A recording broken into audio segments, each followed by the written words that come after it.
The lives of many men up to and sometimes well past the age of 40 reflects a continued dissipation of energies, which could have been more profitably turned into better channels. I'm pretty sure somebody warned me, but hey, I wasn't listening. I wasn't ready. And that's okay. Their finer and more powerful emotions are sown widely to the four winds. Out of this habit is the male grew. Out of this habit, male grew the term sowing his wild oats.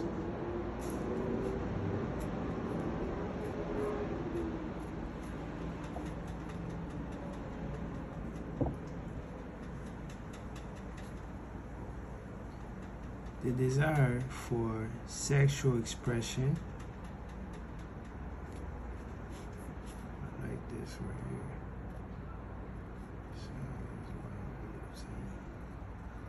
Sowing the wild oats. That looks like oats. Let me chill, man. Let me chill. Get your mind out to get it. The desire for sexual expression is by far the strongest and most impelling of all the human emotion. And for this very reason, this desire, when harnessed and transmutated into action, other action other than that of physical expression, may arise one to the status of a genius. So I was listening to Doja Cat, right? And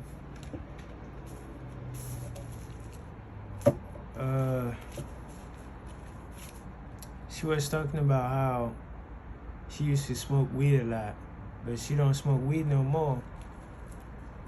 But then when I listen to some of her songs, she's talking about how horny she is.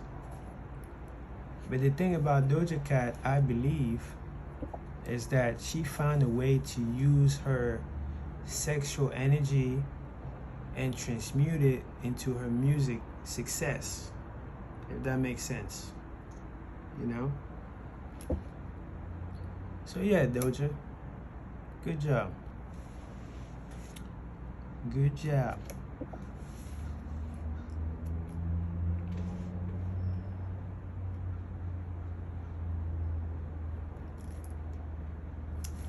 Good job.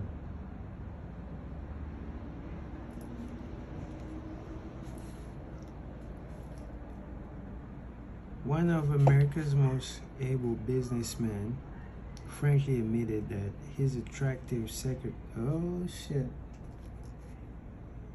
One of America's most able businessmen frankly admitted that his secretary was responsible for most of the plans he created. Man, that secretary, ain't? He admitted that her presence lifted him to heights of creative imagination, such as he could experience under no other stimulus. That secretary must have been banging, man. Banging secretary. I love women, man. I'll probably fuck around and be in a poly type relation. We'll see.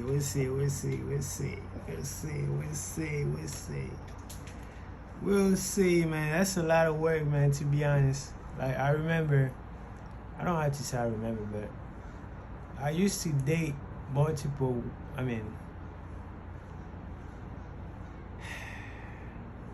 I used to be a player. You know what I mean? And that shit takes time, man. That shit takes energy. That's a lot of work. Shit. I just need one. That's it. But, you know, the poly situation, you know, that Neo got going on is very appealing, I must say, you know. Surrounding by beautiful black women. I mean, what's there to complain about? You know? He living his best life. Yes, sir. Yes, sir. Gotta pop my collar to that, you know. He's living his truth, and it is what it is. You either with it or you're not. You know, you gotta love it, man. You gotta love it. Shout out to Neo. Oh, I also saw a video. I don't know if y'all saw it, where he slapped the nigga that jumped on stage. That shit was funny, man. That shit was funny. But he didn't even break a sweat or nothing, right? He pushed that nigga. No, he slapped that nigga and kept the high note. Like, that shit was immaculate. Oh, man. Shout out to you, Neo. Shout out to you.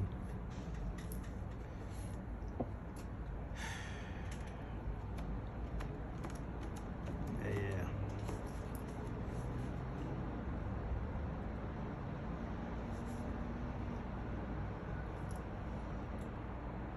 One of the most successful men in America owes most of his success of influence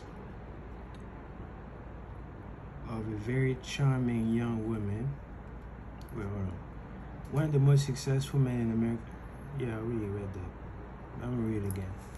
One of the most successful men in America owes his success to the influences of a very charming woman. You know, women, you know, they're like cats. You know, they just influence. You know, they influence.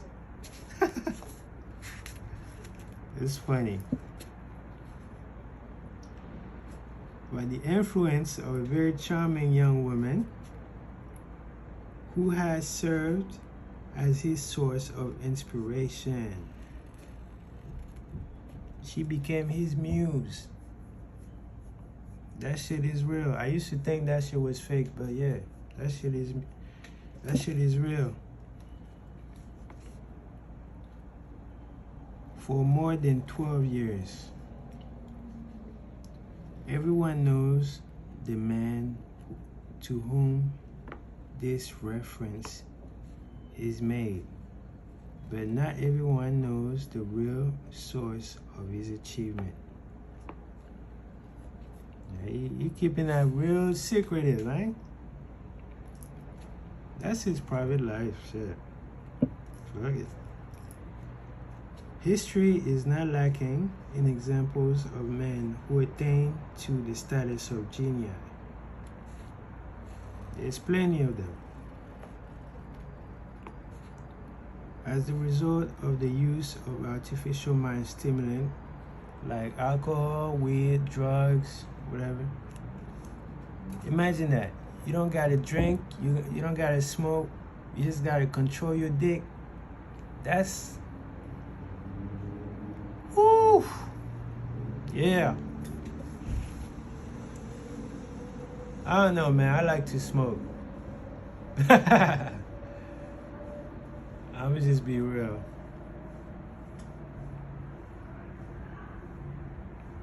But I'm working on myself, so yeah. History is not lacking in examples of men who attain to the status of genii as a result of the use of artificial mind stimulant in the form of alcohol and narcotics. Like I said before, Edgar Allan Poe wrote Raven while under the influence of liquor. Y'all know who this is? Edgar Allan Poe. I probably need to read Raven. The Raven. I feel like I read it in high school. I could be wrong.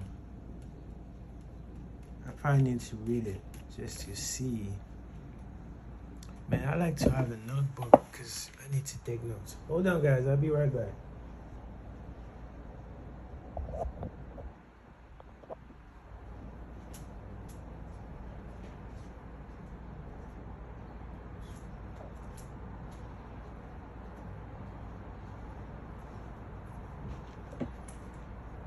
Yeah. This was a gift. I never used it.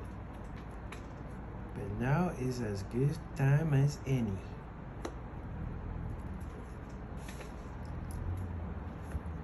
So yeah, I need to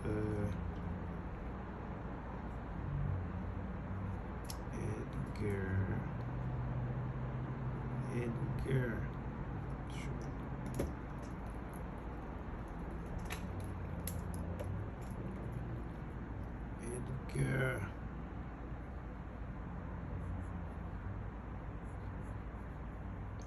Allan Poe.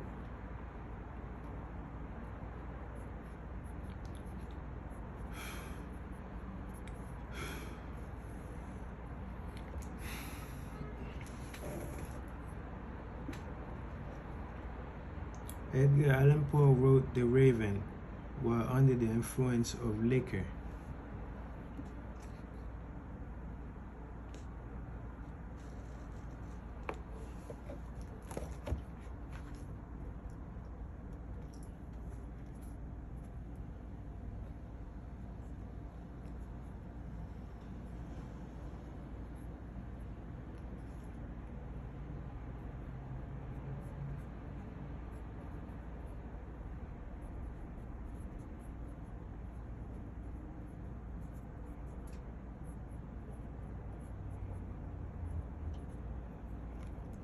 There's something in this liquor.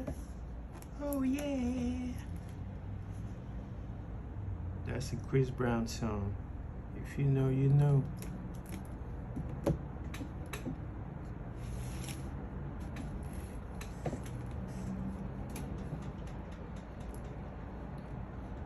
Okay, so he wrote The Raven under the influence of liquor, dreaming dreams that mortal never dared to dream before. Oh, this nigga was drunk out of his mind.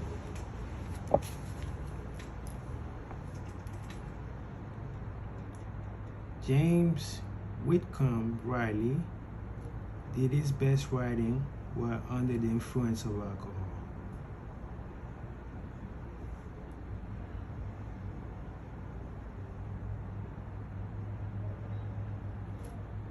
Perhaps it was thus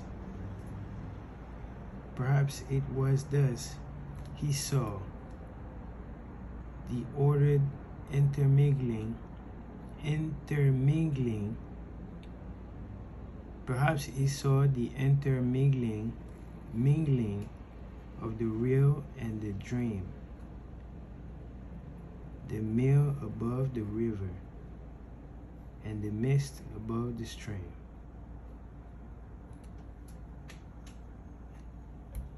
That's deep.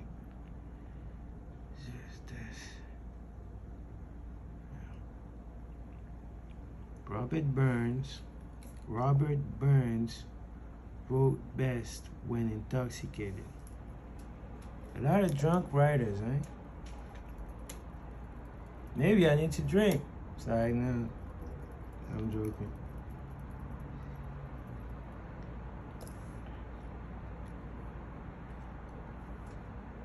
For all long sign, my dear,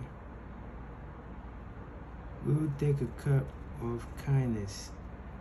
Yet, for all long sign, for all long sign, my dear, we will take a cup of kindness. Yet, alongside. I don't know what that is. You know, I'm just reading, and it's not making any sense, but it's okay. It will come in time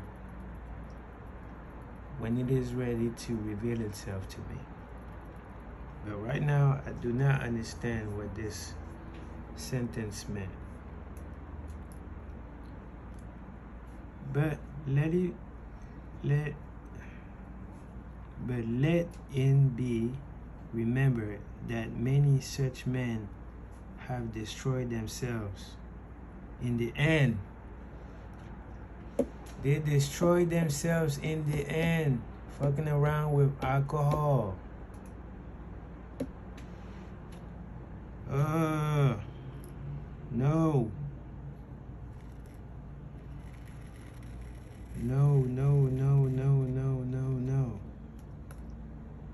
Nature has prepared her own potions with which man may safely stimulate their minds so they vibrate on a plane that enables them to tune in to find rare thoughts which come from no man knows where. You don't gotta drink, you don't gotta smoke, you don't gotta do all that bullshit.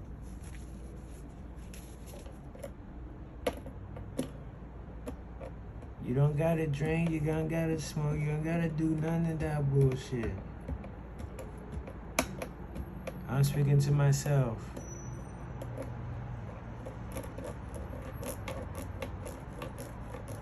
Which is you. And me. We're all one. Happy family. Supposed to be, you know what I mean? But you know the nature of man, right? We ain't gonna talk about it. But yeah. If you think you're different than me just because of the color of your skin, you are tripping. We're all the same, man.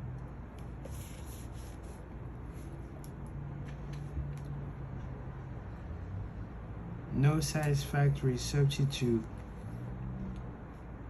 There's no satisfactory substitute for nature's stimulants has ever been found. You don't gotta do shit, man. That's about the gist of it. You just gotta find your wife and handle your business. You know what I mean? But that's the thing. There's not too many wives out here. If we keep in the 1000s, there's not too many wives out here. Women out here be having backups to the backup of the backup. They always talking to somebody. You know, women treat relationship like jobs. They always got another one lined up. Which is not necessarily a bad thing, but I mean, are you really in a relationship if you already got a plan B, C, D, E, F, G? Like, are you really focusing on this relationship that you're in right now? Let's be honest, ladies. Like, I'm gonna have to have a lady come and talk, I guess, to have like a feminine side to this dilemma.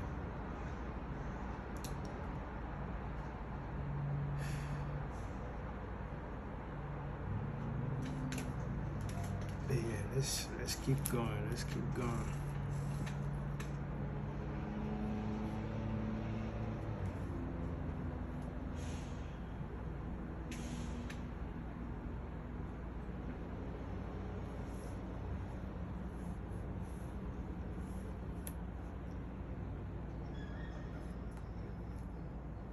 It is a fact well known to psychologists that there is a very close relationship between sex desire and spiritual urges.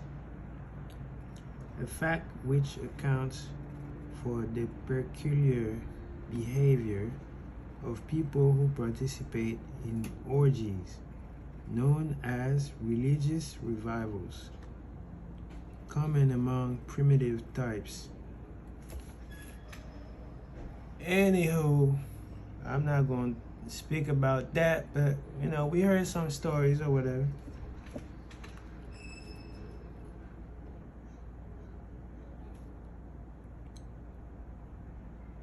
But let me read that again. It is a fact well known to psychologists that there is a very close relationship between sex desire and spiritual urges, a fact which accounts for the peculiar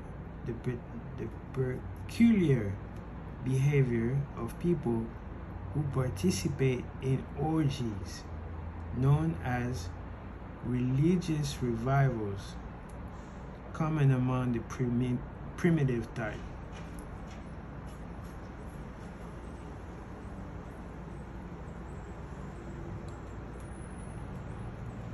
The world is ruled, and the destiny of civilization is established. The world is ruled, and the destiny of civilization is established by the human emotions. People are influenced in their action not by reason so much,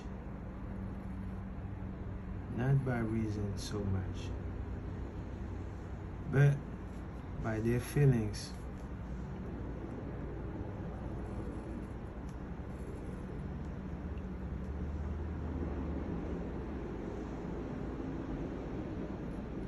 Man, I feel like quitting.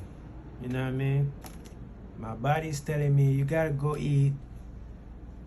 But I'm not gonna let it stop me. I'm gonna finish this whole chapter, and that's that. But best believe my reasoning is fucking with me like a mug right now. But we're gonna push through, we're gonna do this thing. We're gonna do this thing. The creative faculty of the mind is set into action entirely by emotions and not by cold reason. The creative faculty of the mind is set into action entirely by emotion and not by cold reason. The most powerful of all human emotions is that of sex. Again, sex is the most powerful energy. Just gotta control it though. That's the thing. That's the tricky part, How do you control your own sexual urges? That's the nuts and the bolts of the juices. Anyway, let me stop, man. As you can see, my mind is going everywhere right now. Anyway, I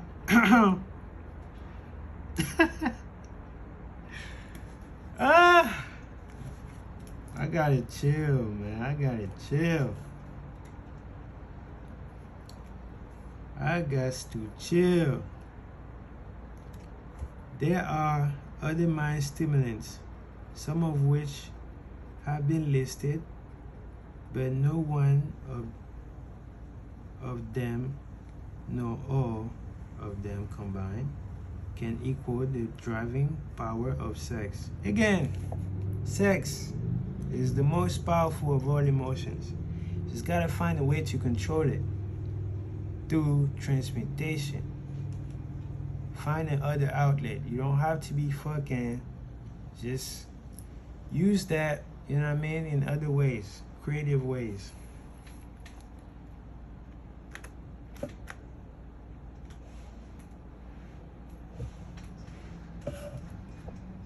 And I'm speaking to myself right now, as you can tell.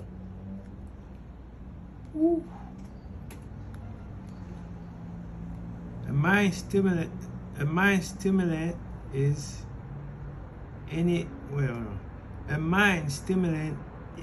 any influence which will either temporarily or permanently increase the vibrations of thought. A mind stimulant is any influence which will either temporarily or permanently increase the vibration of thought. The 10 major stimulants described here are most commonly resorted to. Through these sources, one may commune with infinite intelligence or enter at will the storehouse of the subconscious mind,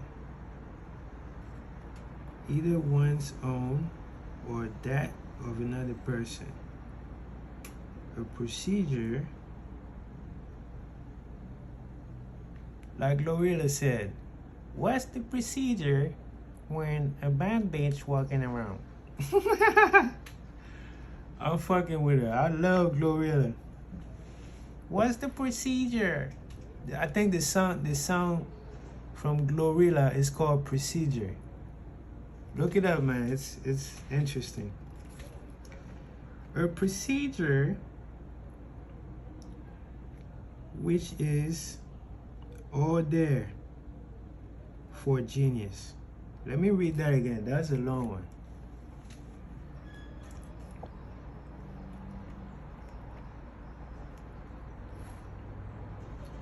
A mind stimulant is any influence which will either temporarily or permanently increase the vibrations of thought. The 10 major stimulants described are those most commonly resorted to. Through these sources, one may commune with infinite intelligence or enter at will to the storehouse of the subconscious mind, either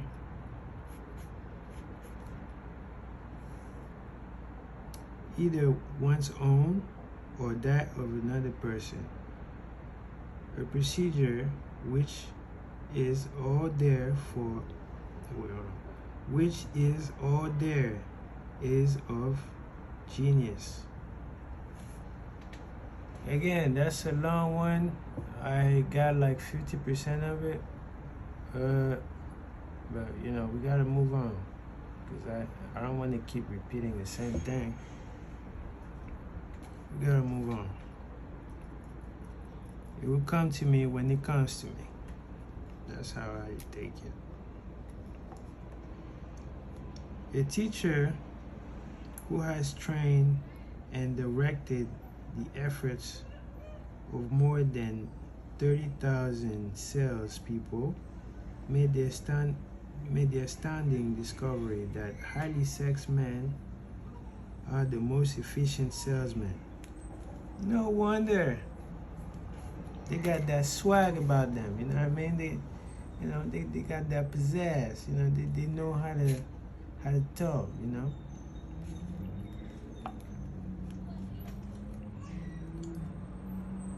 The explanation is that the factor of personality, known as personal magnetism, is nothing more or less than sex energy. I mean, you can see it, you know what I mean? You can see it. When somebody got it, like, they move different, you know, they smooth with it, you know? Yeah. Yeah. Shit, I had it too, but you know, I be fucking a lot. I used to. But hey, we learning, we getting better, so yeah. But yeah. Interesting.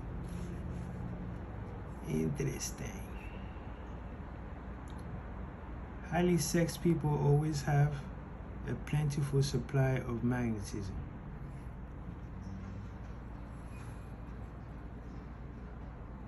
Through cultivation and understanding, this vital force may be drawn upon and used to great advantage in relationship between people.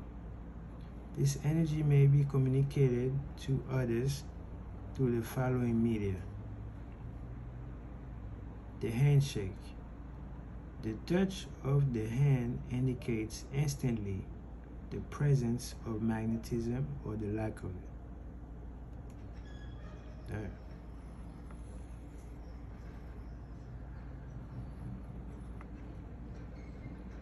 The tone of voice. Magnetism or sex energy is the factor with which the voice may be colored or made musical and charming. Funny thing, I was talking to, a girl or whatever, and like my voice made her react. My voice made her react, man. That's funny. That's funny. But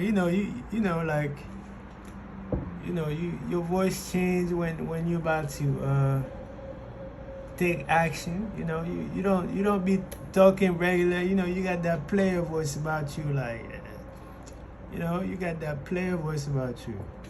That's what it is, man. You know what it is. You know what it is. Now you have to understand where that power comes from and use that power to your highest good. And that's the point.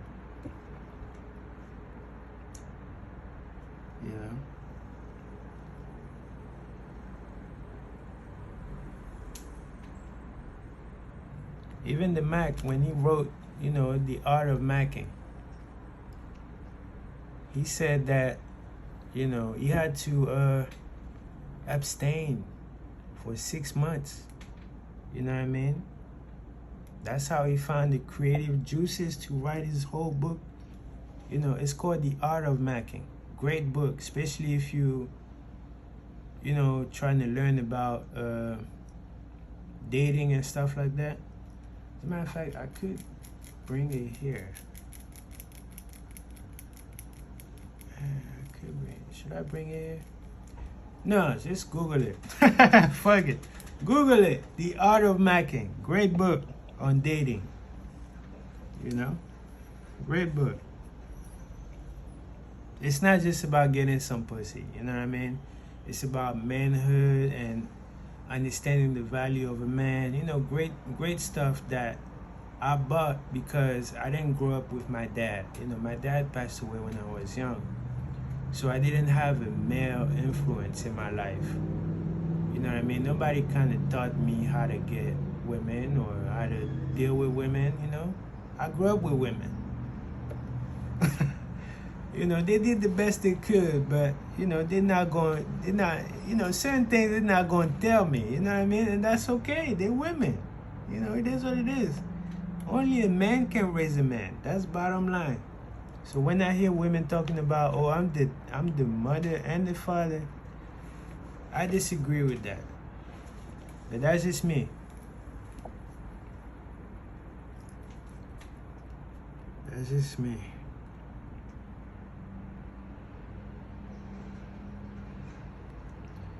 Posture and carriage of the body.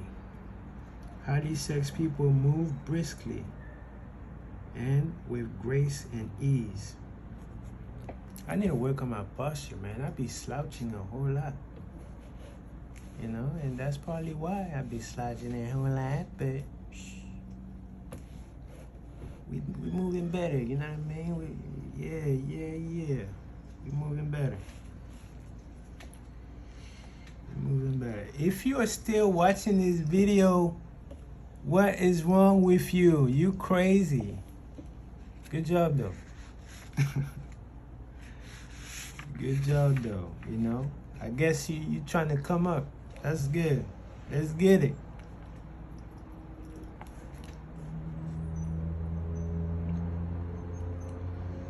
The vibrations of thought, highly sexed. Okay, the vibration of thought. Highly sexed people mix the emotion of sex with their thoughts and may do so at will, and in that way may influence those around them.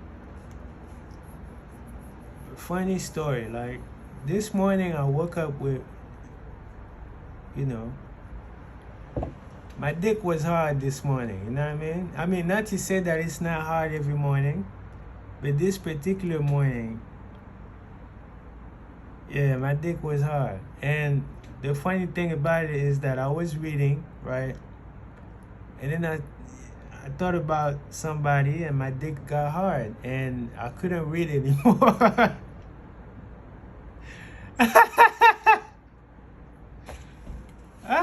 I couldn't read anymore. I had to take a break. I had to go drink some water, man. Because I'm damn sure not about to masturbate again. You know, I'm doing better. You know, every day and every way I'm getting better and better. But that just goes to show how powerful sex is. You know, like I couldn't do anything else but think about, you know, think about it. So, understandably so, it could be hard to like,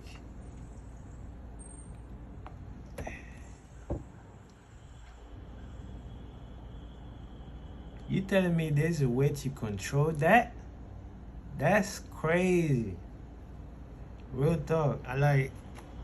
I'm reading this to y'all, but I'm reading it to myself for real. And I'm thinking about it for real. And yeah, that's, you know, like a lot of times, I be struggling with visualizing things or whatever, but when I was feeling that way this morning, I didn't really have to put in no effort. You know, it was right there. Like I was in a movie, you know what I mean? My mind put the movie in fucking Blu-ray or whatever, high definition, and yeah. It's real. It's real.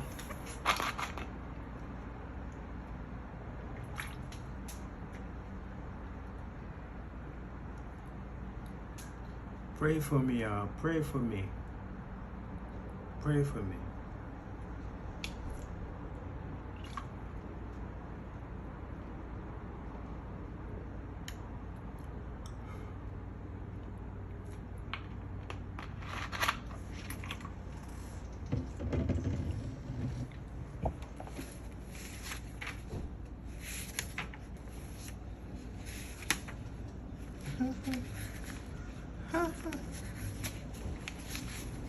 Okay, we got about 3 pages left. Wait, hold on. 1, 2, 3, 4, 5, 6, 7. I lied. We got 7 pages left. Let me make sure it's still recording. It is. Man, I'll be okay. Cool. It is. This shit probably about to be 3 hours long. Yeah,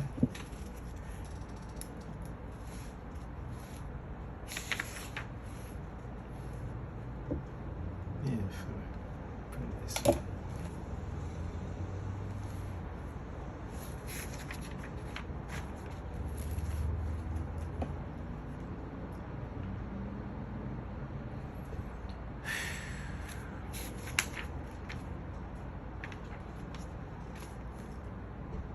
Body adornment. People who are highly sexed are usually very careful about their body.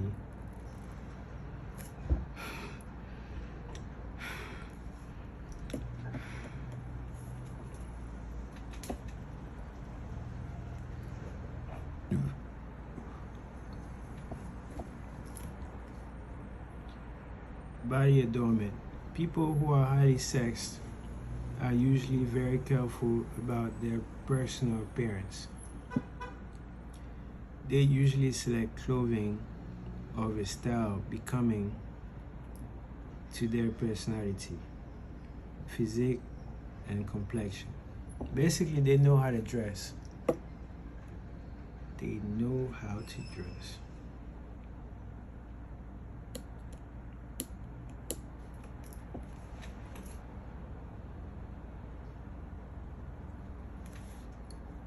When employing salesmen, the more capable sales manager looks for the quality of personal magnetism as the first requirement for a salesman.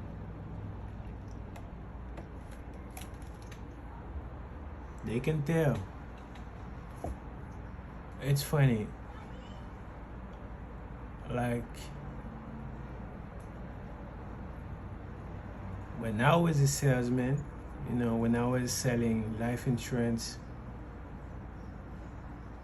my manager, we call him coach, used to tell me, you gotta change the way you walk. He was talking to me about this. He was talking, and he probably, now that I think about it, he probably knew what was going on, but he's very tactful about how he does things.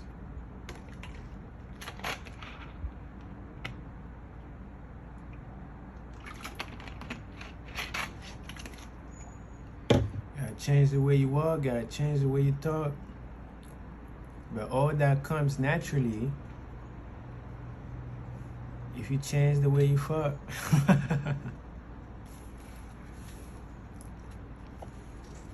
Basically. People who lack sex energy will never become enthusiastic nor inspire others with enthusiasm. And enthusiasm is one of the most important requisites for salesmanship, no matter what one is selling.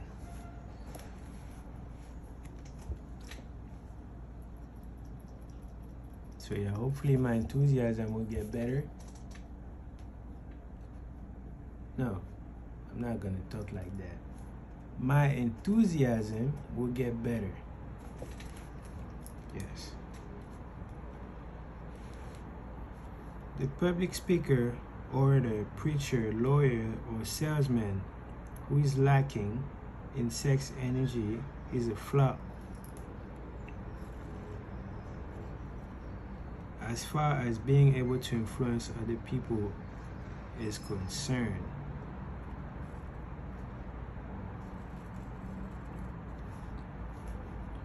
Coupled with the fact that most people can be influenced only through an appeal of their emotion, and you will understand the importance of sex energy. Sex energy, man, very important. Kundalini energy. As part of the salesman's native ability. Master salesmen attain the status of mastery in selling because they either consciously or unconsciously transmute the energy of sex into sales enthusiasm. They're so excited.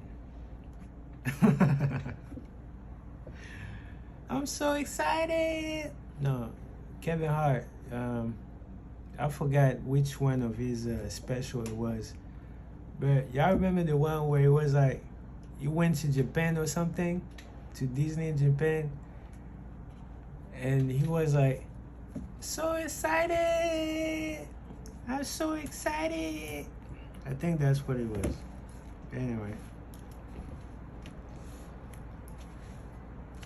In this statement may be found a very practical suggestion as to the actual meaning of sex transmutation.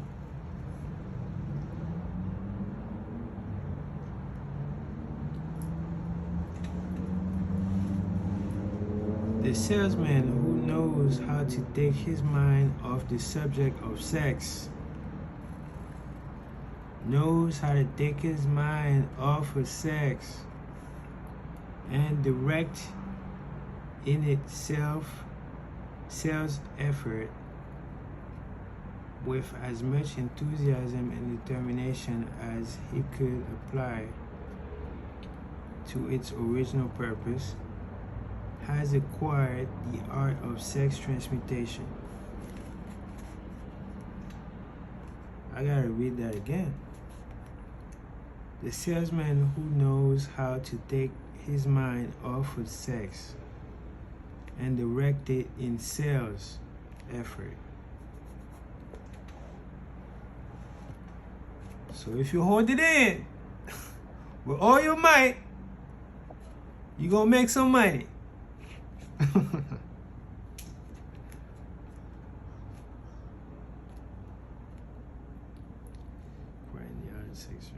Whether he knows it or not. The majority of salesmen who transmute their sex energy do so without being in the least bit aware of what they're doing or how they're doing it. As Bob Proctor used to say, they are called unconscious success, basically. He had another term, but it slips my mind right now. Oh, unconscious competent. Unconscious competent. Yes. That's what Bob Proctor used to say. Unconscious competent. God, I miss Bob Proctor, man. Great guy.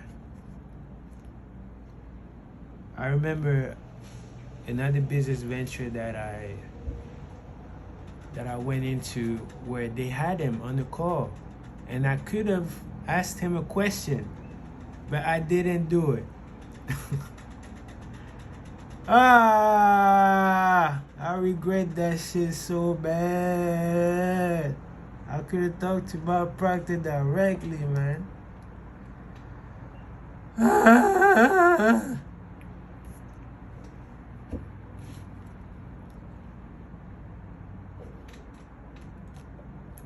When I did that noise, my ex-dog used to look at me like you never heard that before. That's funny. She never heard that before either. She thought I was weird. I think I got it from like Cartoon Network or something. I don't know. But yeah. Transmutation of sex energy. Transmutation of sex energy calls for more willpower than the average person cares to use for this purpose. Those who find it difficult to surmount willpower sufficient for transmutation may gradually acquire this ability.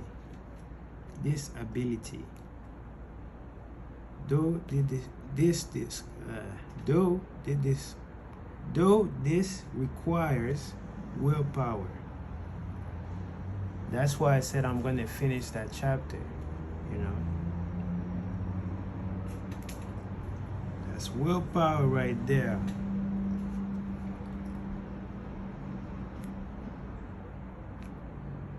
The reward for the practice of this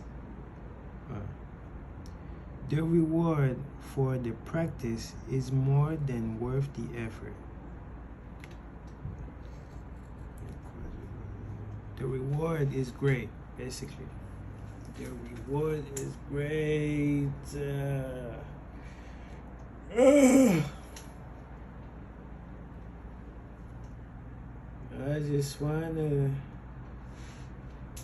I want to continue until I'm finished with this chapter. That's what I'm going to do. I'm going to finish this chapter. Yes. I'm going to finish it.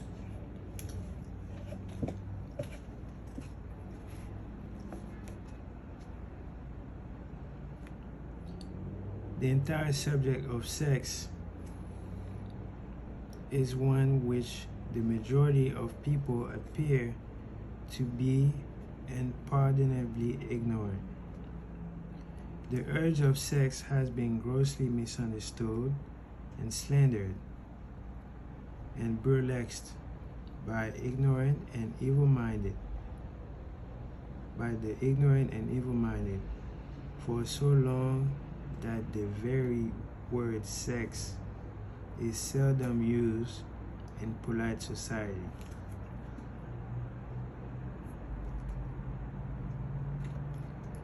Men and women who are known to be blessed, yes, blessed, with highly sex natures are usually looked upon as being people who will bear watching.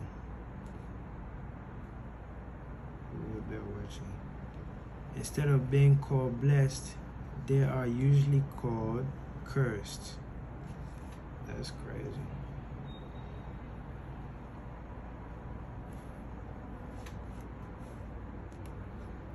Millions of people,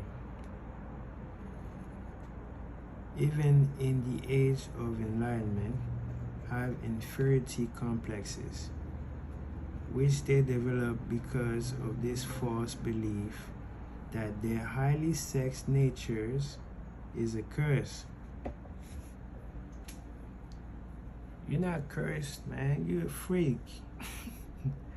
And that's cool. Just use it to your advantage. That's potential power right there. Do OnlyFans. Fuck it, do something, nigga.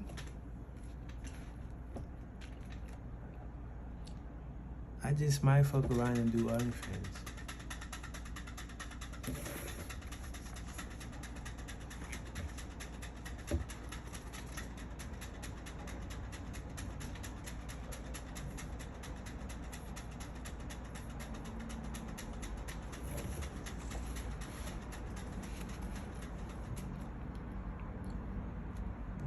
These statements of the virtue of sex energy should not be construed as justification for the libertine. The emotion of sex is a virtue only when used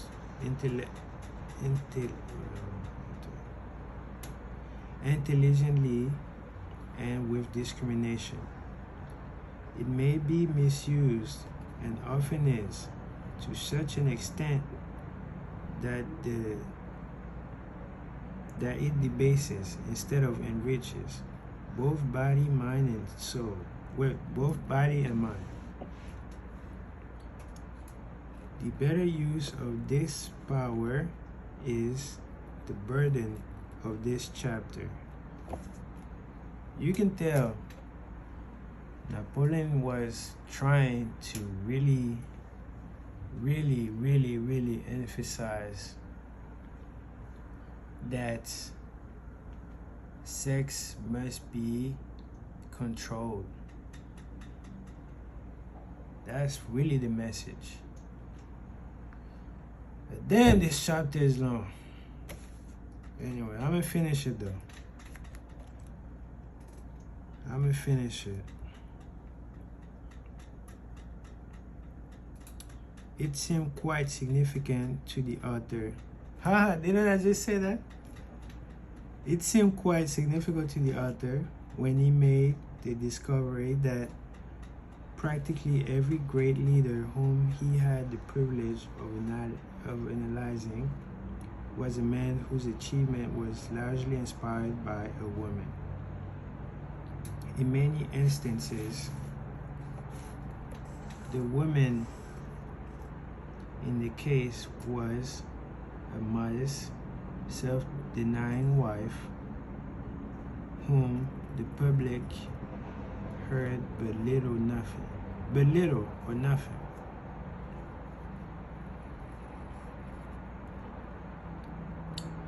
In a few instances, the source of inspiration has been traced to other women. Perhaps such cases may not be entirely known to you.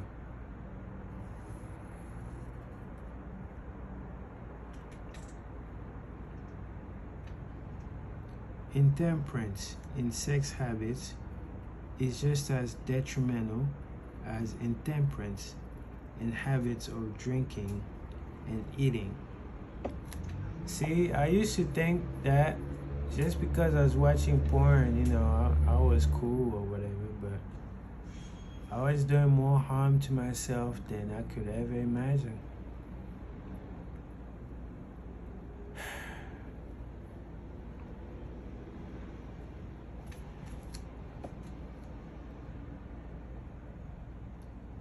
In this age in which we live, an average, which began with the word war, the intemperance in habits of sex is common.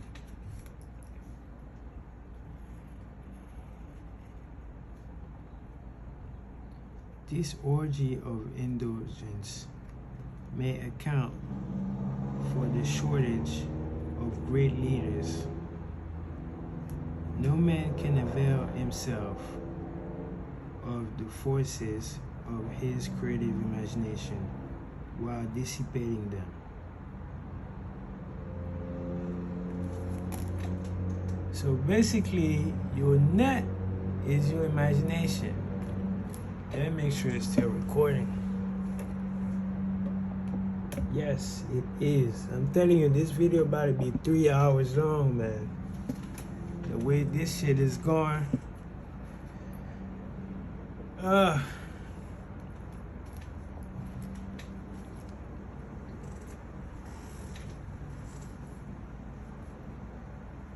Man is the only creature on earth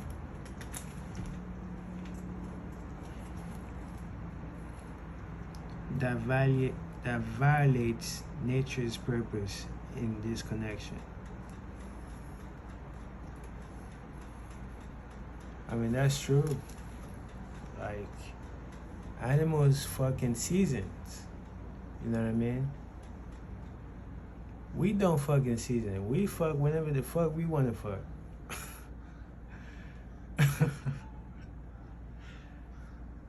I feel like I'm drunk right now because I'm not holding back. It's crazy. But yeah.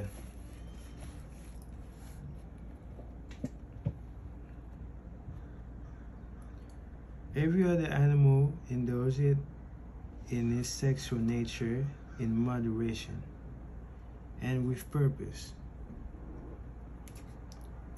which harmonizes with the laws of nature. Every other animal responds to the call of sex only in seasons. I just said that. That's probably going off nah. Well, I don't know. I just said that though. That's funny.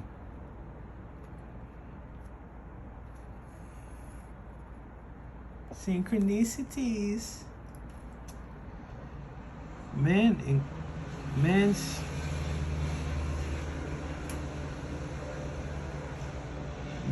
inclination to declare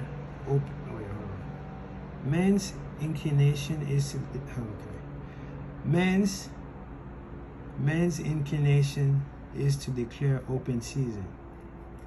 I just said that in my own words, you know, open season.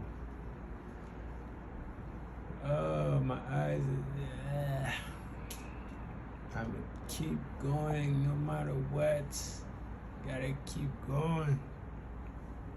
That's why I love Naruto so much, because this nigga became the Hokage, okay?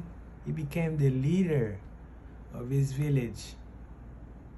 Everybody was talking shit, but he had an image. You know, he had a plan, and he worked his plan. He didn't succeed in everything, but He kept going at it, kept going at it, and before you knew it, he became. I love Naruto, man. That's probably between Naruto and Dragon Ball, you know what I mean? Great, great, great, great, great. You know, if you know Dragon Ball, you know, Goku, the same shit, you know? I mean, he's always been strong, but, I mean, his victories were never easy. You know, he had to persevere. He had to overcome. You know, he had to do what he had to do to save his friends. Beautiful.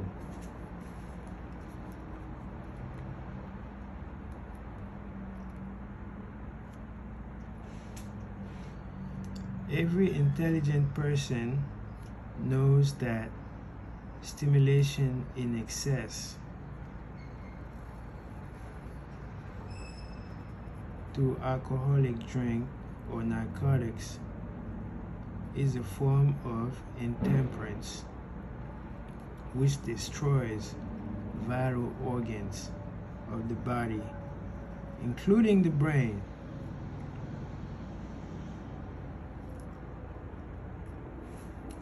I've been fucking myself up, man. Gotta do better. Going to do better. Matter of fact, I'm already doing better.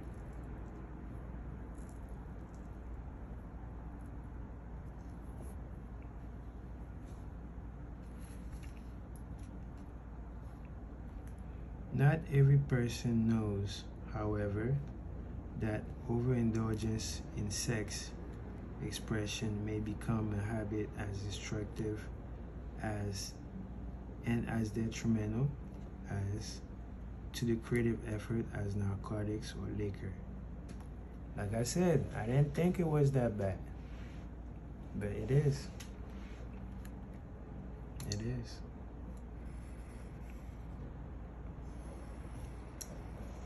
It is. A sex madman is not essentially different than a dope madman. Shit. Man, I tell you, that mirror, boy. That mirror is a motherfucker, man. That mirror is a motherfucker.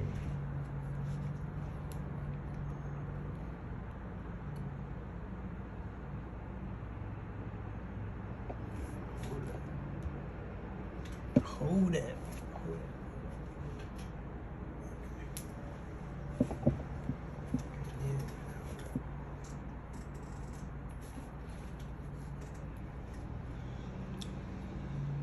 Both have lost control over their faculties of reason and willpower.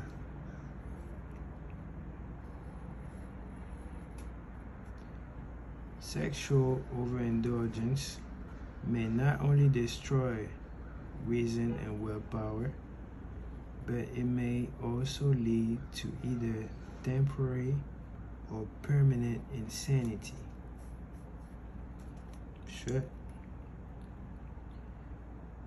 Many cases of hypochondria, meaning imaginary, illness, grow out of habits developed in ignorance of the true function of sex.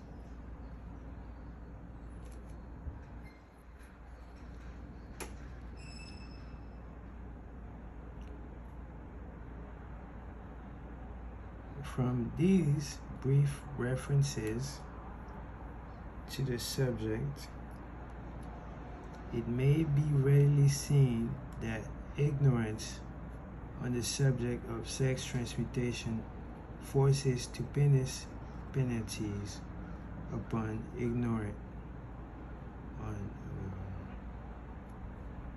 It may be readily seen that ignorance on the subject of sex transmutation forces stupendous penalties upon the ignorant on the one hand, and withholds from them equally stupendous benefit on the other hand. Widespread ignorance of this subject of sex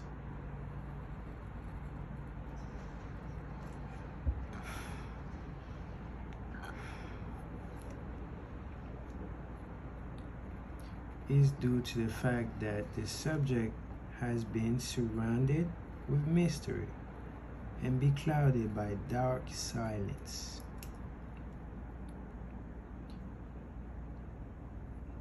The conspiracy of mystery and silence has had the same effect upon the minds of young people that the psychology of prohibition had.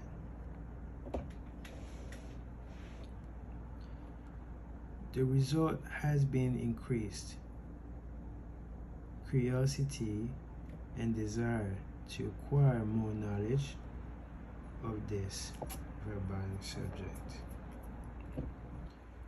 and to the shame of all lawmakers and most physicians.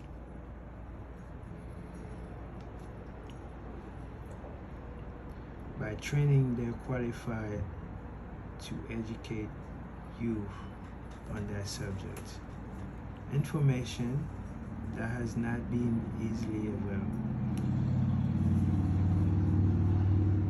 Yeah, I think doctors say that you're supposed to jack off or whatever. I don't agree with that.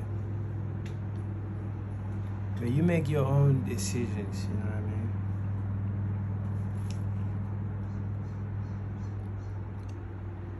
Seldom does an individual enter upon highly creative effort any field of endeavor before the age of 40. The average man reaches his period of his greatest capacity to create between 40 and 60. These statements are based upon analysis of thousands of men and women who have been carefully observed. They should be encouraging to those who fail to arrive before the age of 40, and to those who become frightened at the approach of old age around the 40-year mark. The years between 40 and 50 are, as a rule, the most fruitful.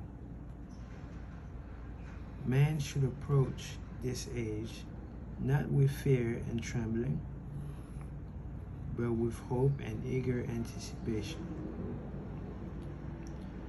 If you want evidence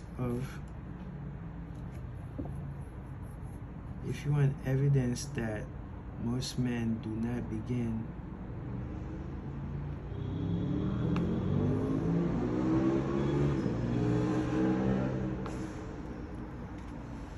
and it be speeding through here.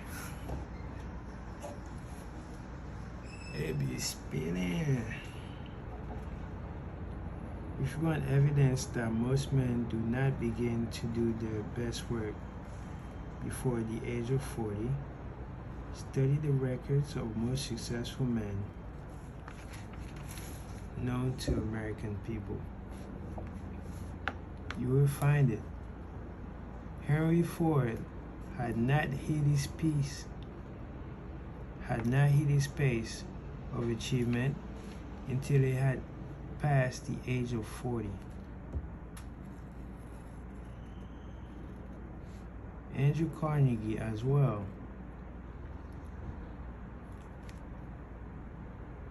was past 40 before he began to reap the reward of his efforts.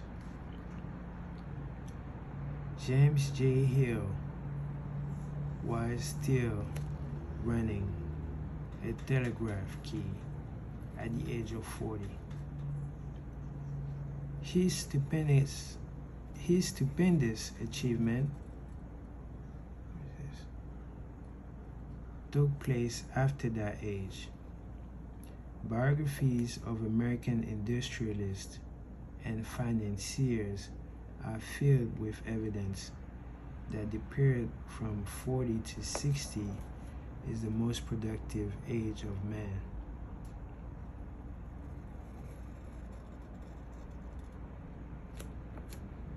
Between the ages of 30 and 40, man begins to learn, if he ever learns, the art of sex transmutation, which is the age of 30 and 40. Oh yeah, I'm about to be 30 pretty soon.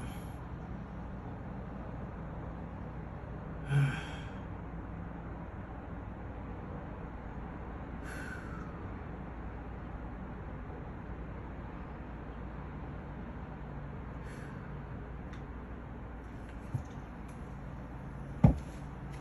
on, you can do this. You can do this. You can do this. Sí se puede. Sí se puede. Sí se puede. This discovery is generally accidental, and more often than otherwise, the man who makes it is totally unconscious of the discovery. Unconscious competent, again, as the great Bob Proctor used to say. They don't even know what they're winning. They're just winning. But hopefully, if you've been listening to this passage, you will understand how people who became successful. They had to pay that price.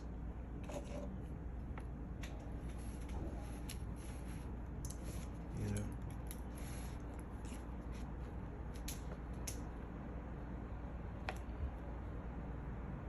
He may observe that his powers of achievement have increased around the age of 35 to 40. But in most cases, he's not familiar with the causes of this change. That nature begins to harmonize the emotions of love and sex in the individual between the ages of 30 and 40, so that he may draw upon these great forces and apply them jointly as stimuli to action. So between 30 and 40 is when shit gets real. Yes. I mean, look at me. I'm reading about this and actually paying attention. And I'm about to be 30. So you know this book is telling the truth. You know this.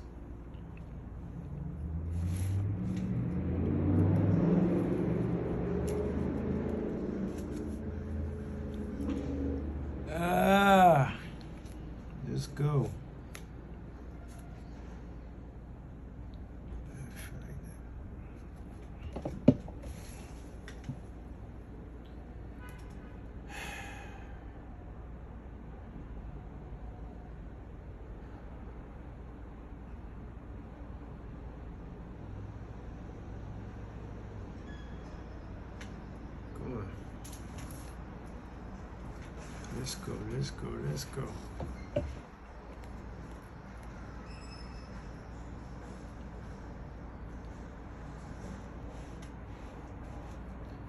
Sex alone is a mighty urge for action, but its forces are like a cyclone. they are often uncontrollable. Facts. When the emotion of love begins to mix itself with the emotion of sex,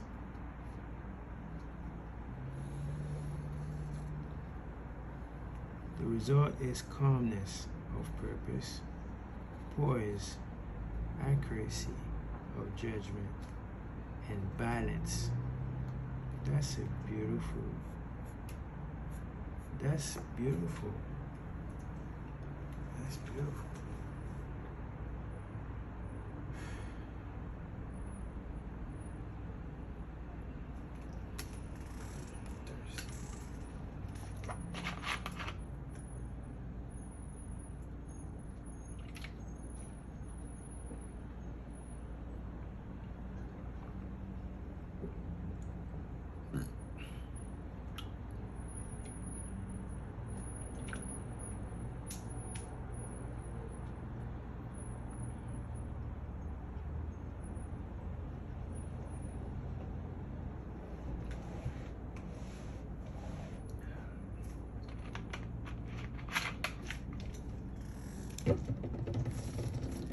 Come on, let's get it.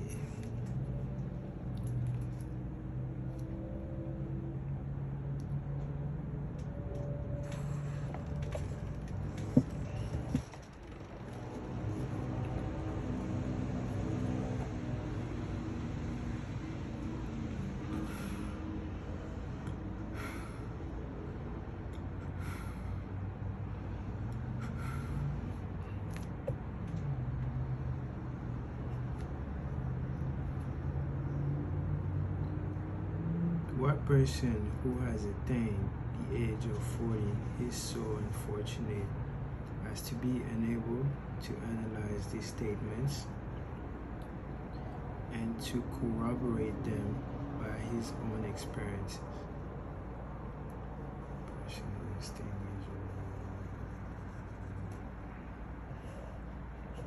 Another sentence which I do not understand, but I do understand, it's just different. When driven by his desire to please a woman based solely upon the emotion of sex, a man may be, and usually is, capable of great achievement, but his actions may be disorganized, distorted, and totally destructive.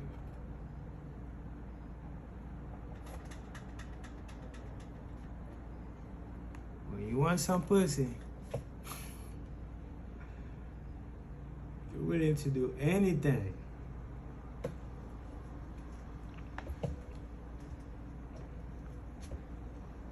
Lord have mercy.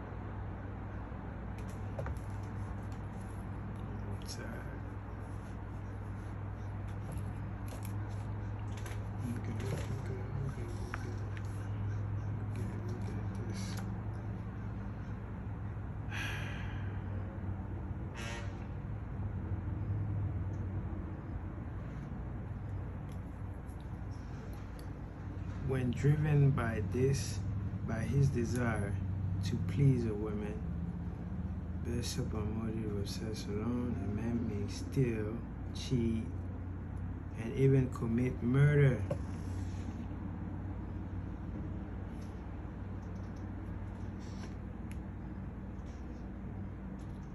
But when the emotion of love is mixed with the emotion of sex, that same man will guide his action with more sanity, balance, and reason. You gotta have love, man.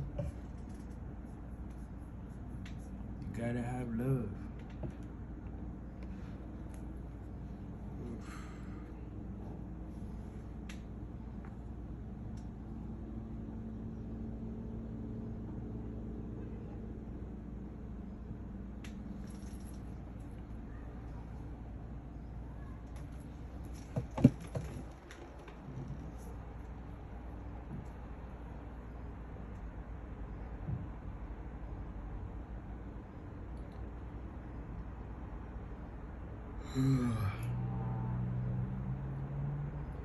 Criminologists have discovered that the most hardened criminals can be reformed through the influence of a woman's love. That's deep right there.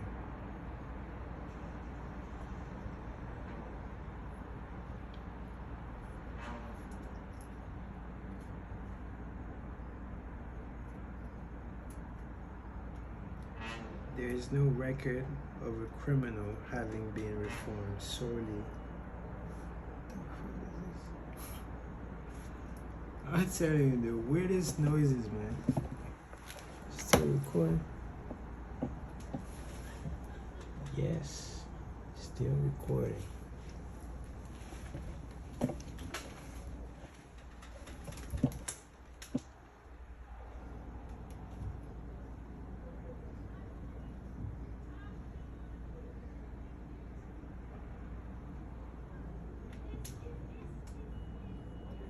There's no record of a criminal having been reformed solely through sex influence. These facts are well known, but their cause is not. Reformation comes, if it comes at all, through the heart of an emotional side of man, not through his head and reasoning side. What is this?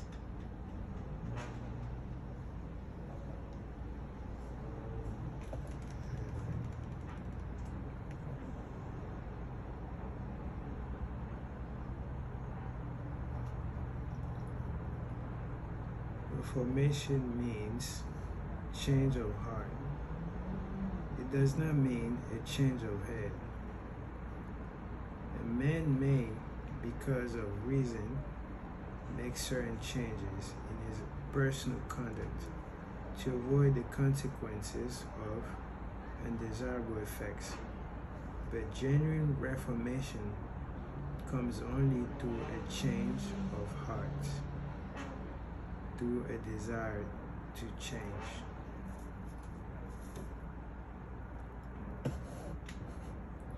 Love, romance, and sex are all emotions capable of driving men to heights.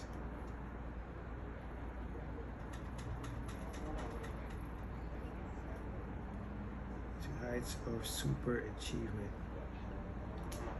Love is the emotion which serves as a safety valve and ensures balance, poise, and constructive effort. When combined with these three emotions, may lift one to the altitude of a genius.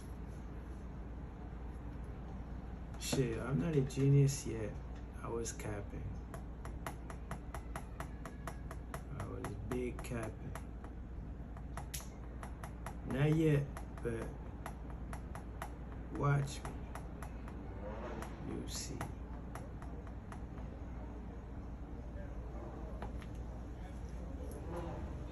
There are genii, however, who know but little of the emotion of love. Most of them may be found engaged in some form of action which is destructive, or at least not based upon justice and fairness towards others. If good taste will permit, a dozen of genii could be named in the field of industry and finance who ride ruthlessly over the rights of their fellow man. They seem totally lacking in conscience. The reader can easily supply his own list of such a man.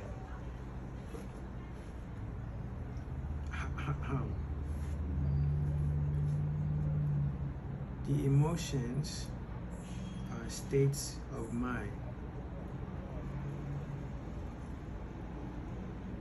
Nature has provided man with a chemistry of mind.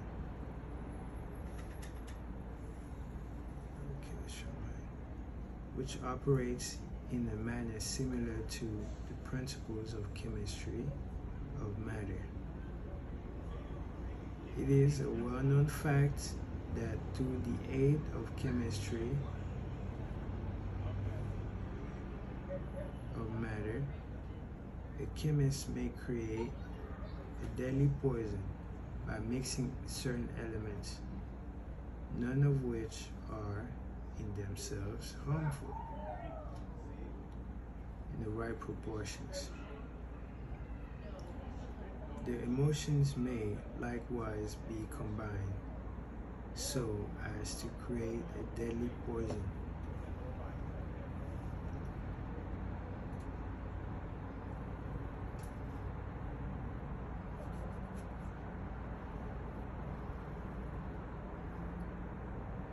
The emotions of sex and jealousy, when mixed, may turn a person into an insane beast.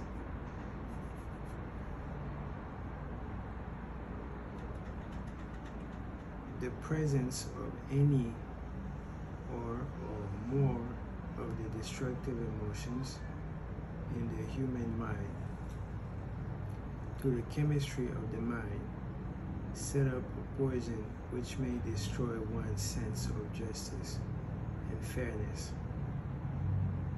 In extreme cases, the presence of any combination of these emotions in the mind may destroy one's reason.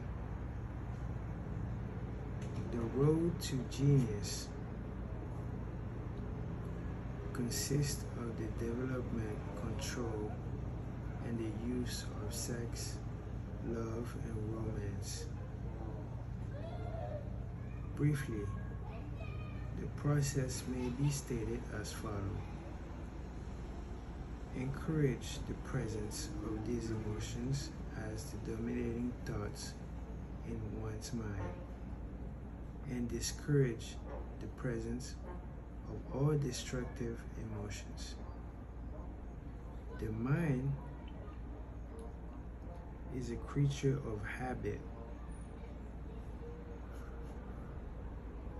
It thrives upon the dominating thoughts which feeds it.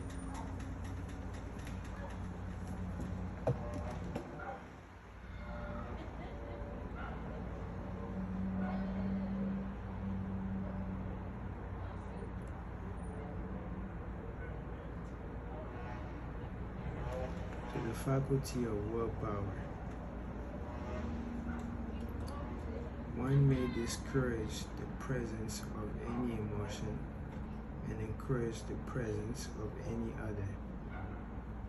Control of the mind through the power of will is not difficult. Control comes from persistence and habit.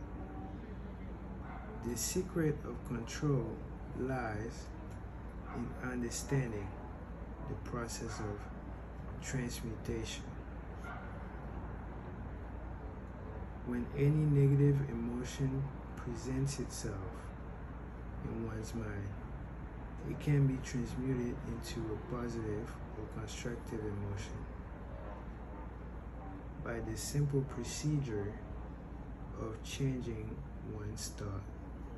What's the procedure when the bad bitch walk in the room? I love you, Glow. I do.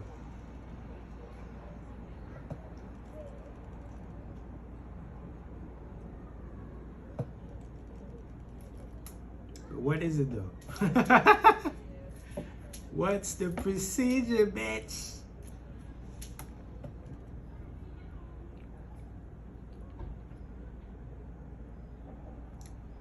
There's no other reason, there's no other road to genius than through voluntary self-effort. A man may attain to great heights of financial or business achievement solely by the driving force of sex energy, but history is filled with evidence that he may, and usually does,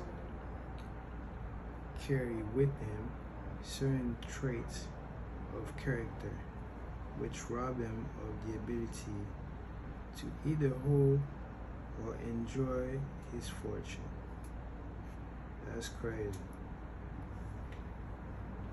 If I'm gonna work this hard to get my fortune, you better believe I'm gonna enjoy it and multiply it, nigga. You tripping. You is tripping, man. Health is wealth. Like Nas said, health is wealth. Indeed.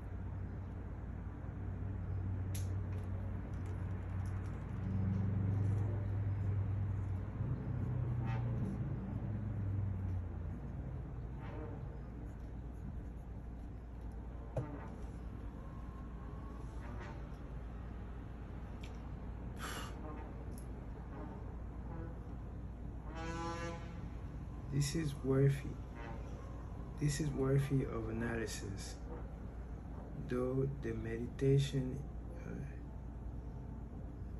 for it states a truth, the knowledge of which may be helpful to women as well as men.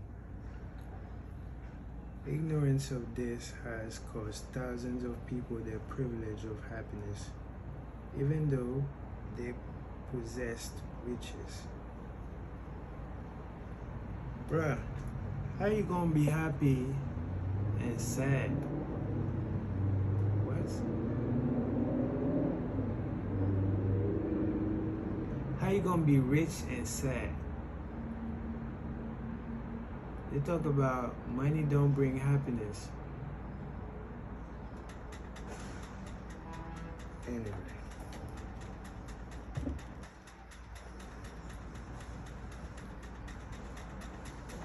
Emotions of love and sex leave their unmistakable marks upon the features.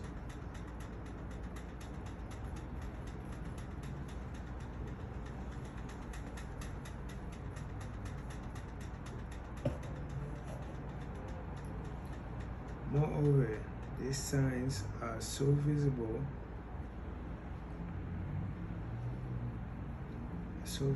that all who wish may read them. The man who is driven by the storm of passion a storm of passion based upon sex desire alone, plainly advertises that fact to the entire world by the expression in his eyes and the lines in his face.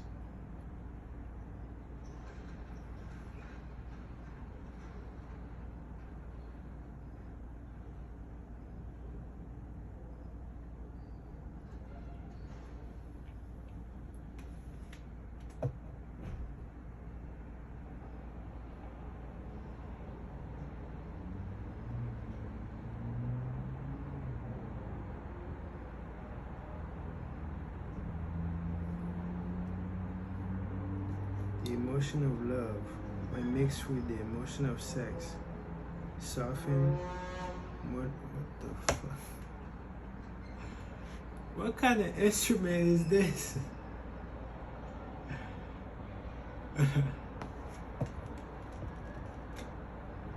Sound like somebody farting or something. It's crazy.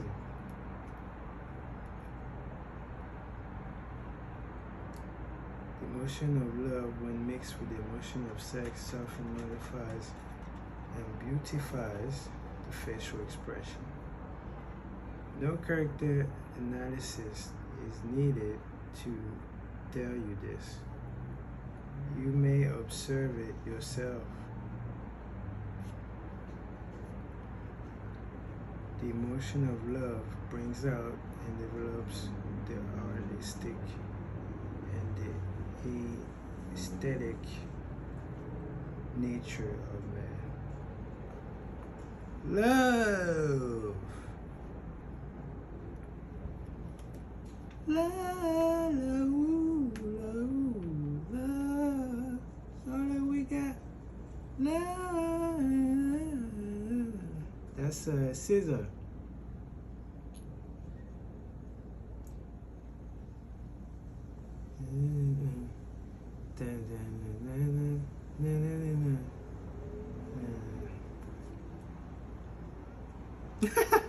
I did not sound like Caesar just now, because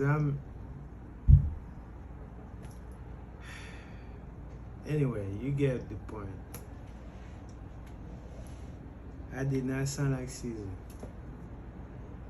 But the song is called Love Galore by Caesar. Great song. I need more love. Yes. It leaves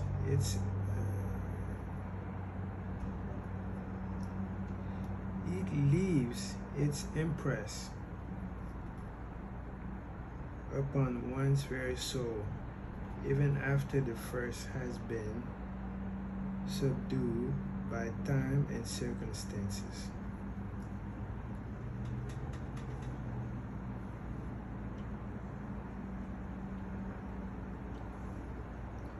Memories of love never pass.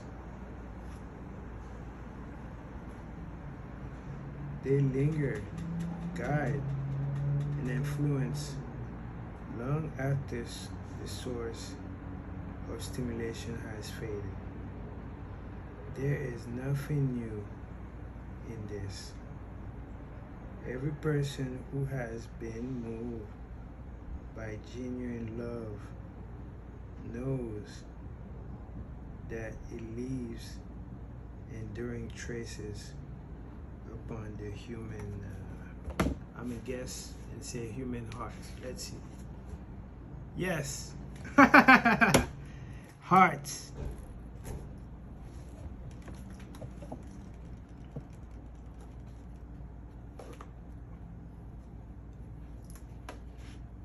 The effect of love endures because love is spiritual in nature.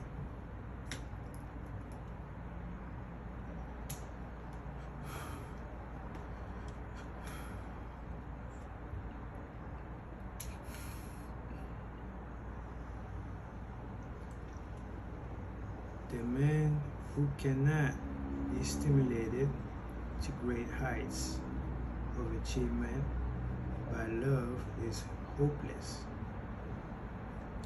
He is dead, though he may seem to live.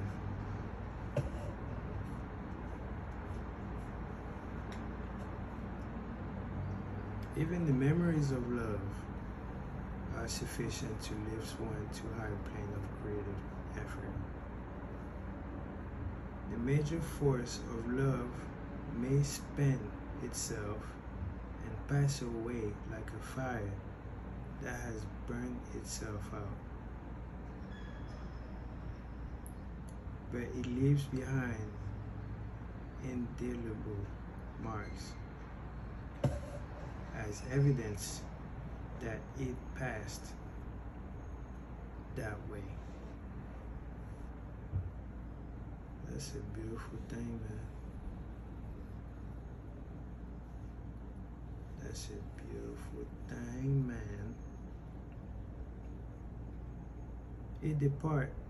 Its departure often prepares the human heart for a still greater love. Go back into your yesterdays.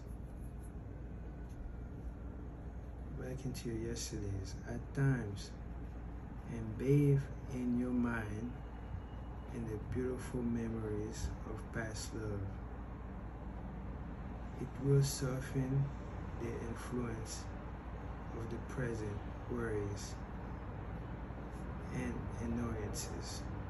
It would give you a source of escape from the unpleasant realities of life. And maybe, who knows?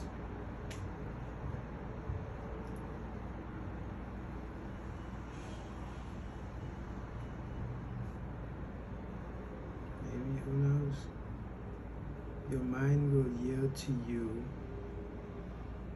during this temporary retreat into the world of fantasy, ideas, or plans which may change the entire financial or spiritual status of your life.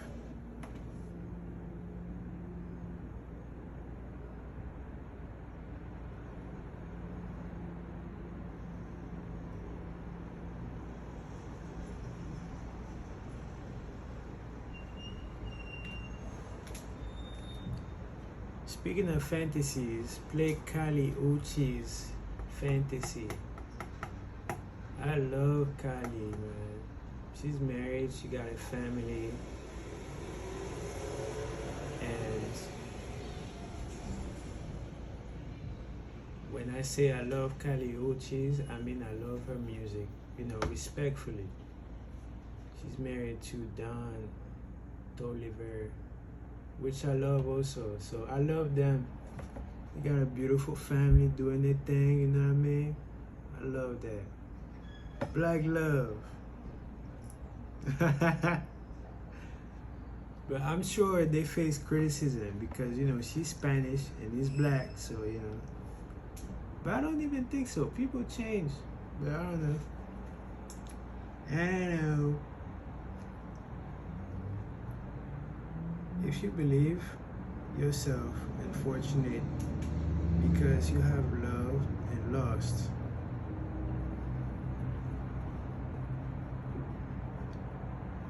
perish the thought. Perish the thought. One who has loved truly can never lose entirely. Love is whimsical and temperamental. I have loved and lost a lot of times, man. Yes. Its nature is ephemeral and transitory. It comes when it pleases and goes away without warning. Accept and enjoy it while it remains, but spend no time worrying about its departure. Worry will never bring it back. Yeah, they're gone. They are gone, man. They have new boyfriends, new lives, kids. They ain't thinking about me.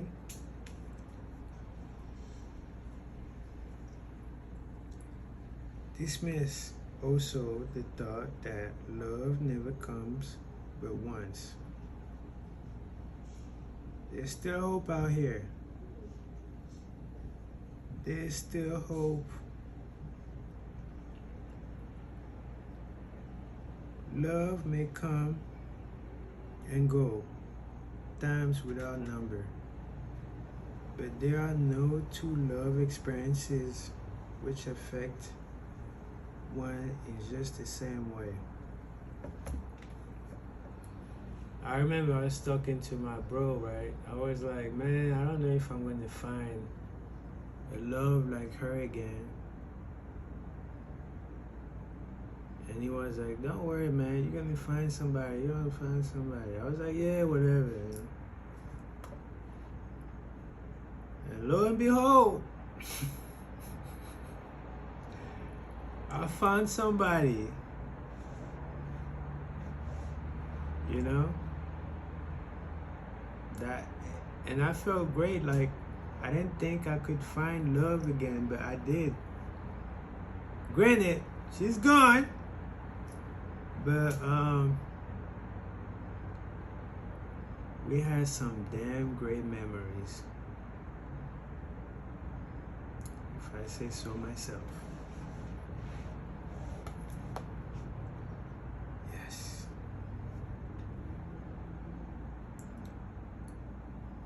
There may be, and there usually is, one love experience which leaves a deeper imprint on the heart than all the others, but the love experiences are beneficial, except to the person who becomes resentful and cynical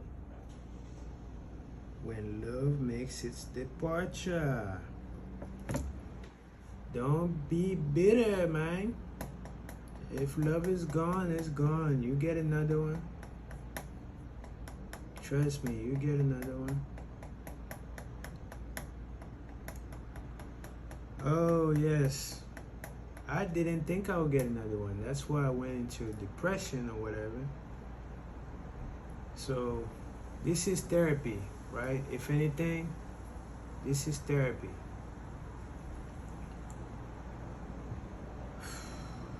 This is therapy.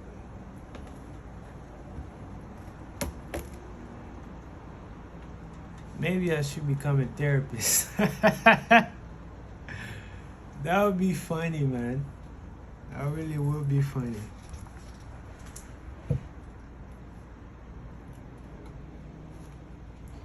But yeah, black people, you know, we know what's going on. We need therapy for real.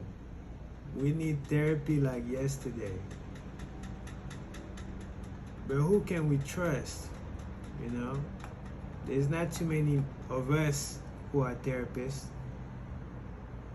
So perhaps there's opportunity there. Perhaps. I know one thing for sure though. If I make up my mind, I can do it. I can do it. I just gotta make up my mind, you know what I mean? I don't know if that's what I want to do. So yeah.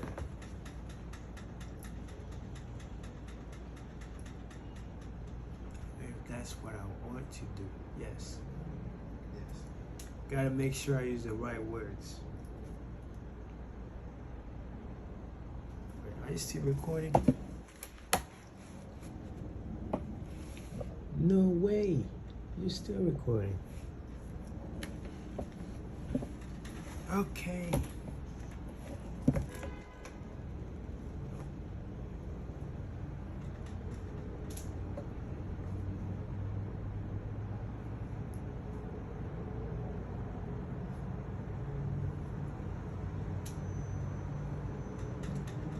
There should be no disappointment over love.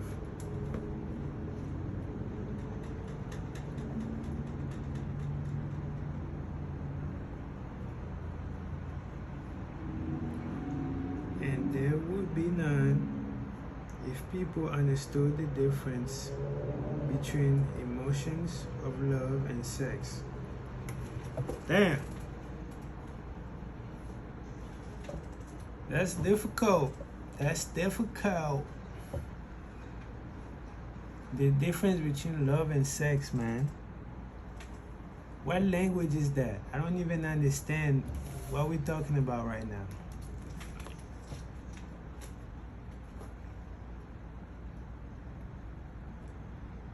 The major difference is that love is spiritual, while sex is biological. Okay, we can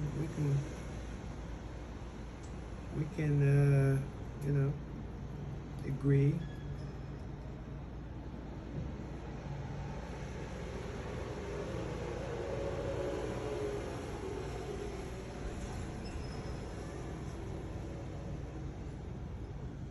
No experience that touches the human heart with with a spirit force can possibly be harmful, except through ignorance or jealousy. I experienced that tension in the human heart. A spiritual force can possibly be harmful, except through ignorance or jealousy.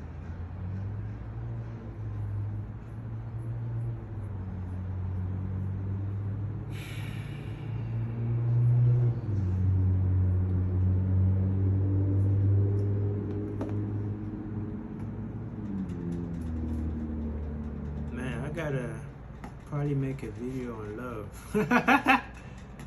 That's gotta be my next video, man. Or I'm gonna cut this and we'll see.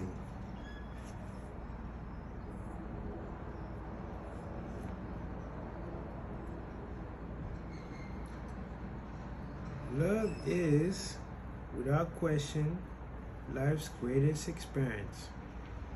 Yes, it is. It brings one into communion with the infinite intelligence. I did not know that. I did not know that. When mixed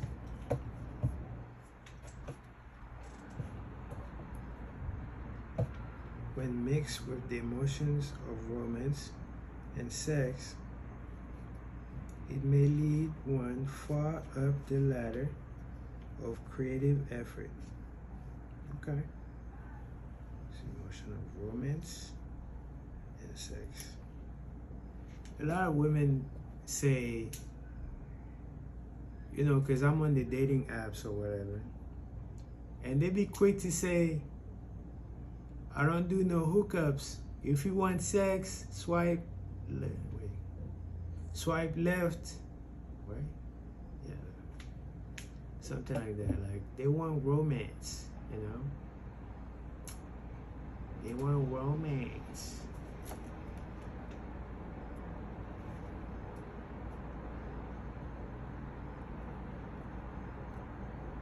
The emotions of love, sex, and romance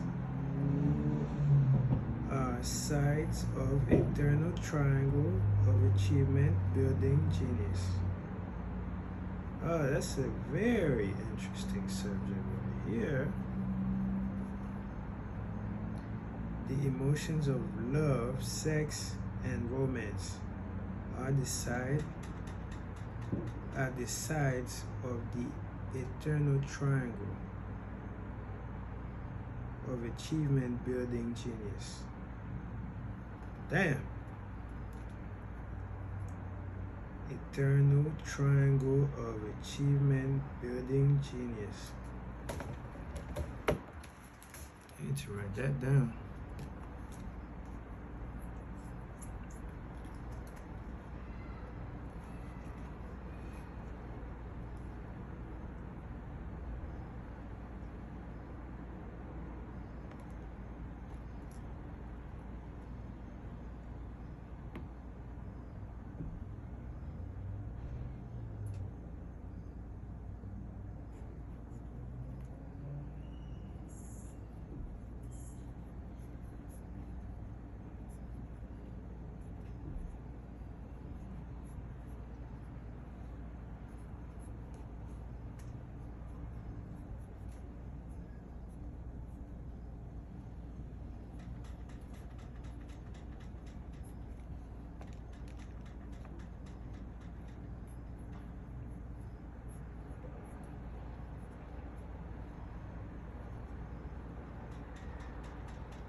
nature creates genii through no other force.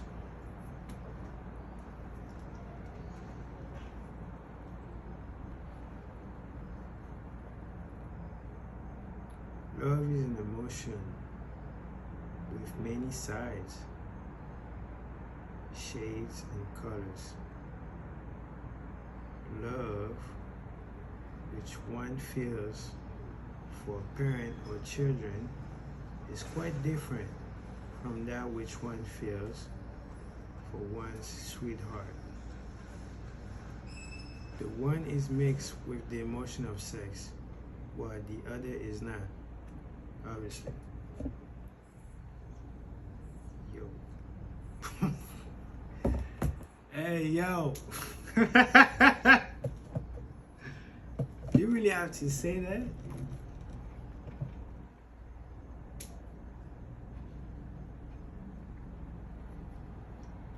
The love which one feels in true friendship is not the same as the one felt for a sweetheart, parent, or friends, or children. Right? But it too is a form of love. Indeed.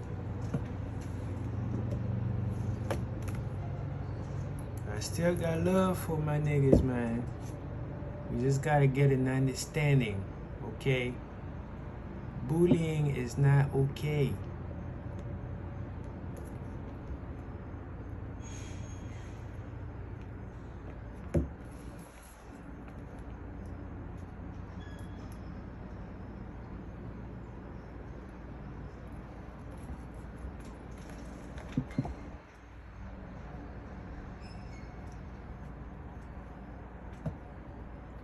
Then there is the emotion of love for things inanimate, such as the love of nature's handiwork.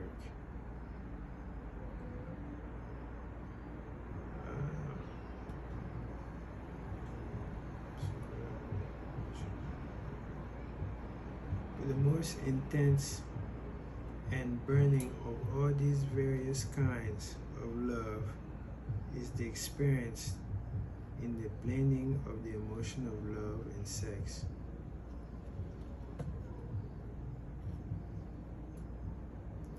The most intense and burning of all these various kinds of love that is experienced in the blending of the most intense and burning of all these various kinds of love is that experience in the blending of the emotions of love and sex. Marriage is not blessed with eternal affinity of love, properly balanced and proportion, properly balanced and proportion.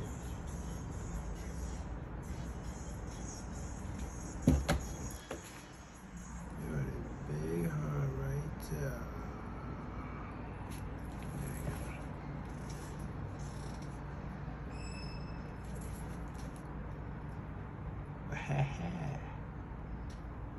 My hearts, like the way I used to draw hearts used to suck, man. But I practice, I got better. I'm probably gonna get better if as I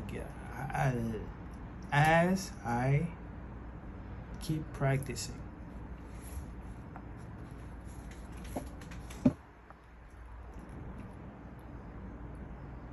With sex cannot be happy ones, and seldom endure. Love alone will not bring happiness in marriage, nor will sex alone.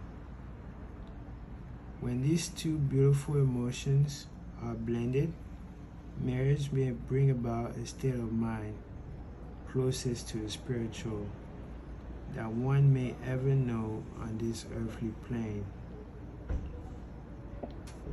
Yes.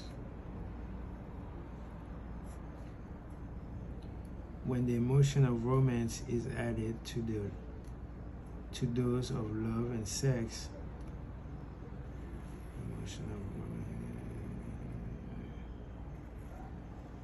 The obstruction between the finite mind of man and the infinite intelligence are removed. Then a genius has been born. The genius is born when the emotion of romance is added to those of love and sex. You gotta mix romance, love, and sex in order to attain the status of a genius, which is what I was saying before. Everybody can become a genius. I didn't know that. I thought some people were just like that, but it's not that special, if you will. It's not that special. Anybody can become a genius. What a different story it is that those usually associated with the emotion of sex. What a different story it is than those usually associated with the emotion of sex. Here is an interpretation of the emotion which leaves it out of commonplace and makes it to potter's clay in the hand of God, from which he fashions all that is beautiful and inspiring. It is an interpretation which would, when properly understood, bring harmony out of the chaos which exists in too many marriages.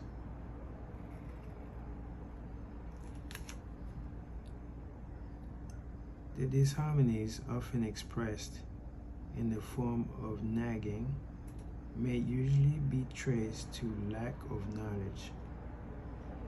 Damn.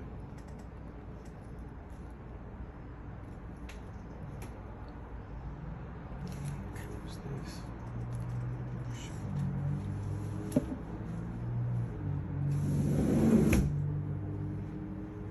Oh.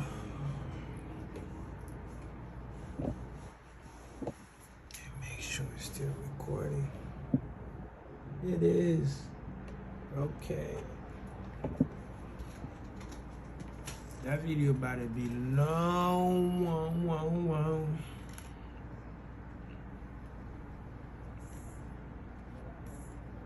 I'm about to make that shmoney.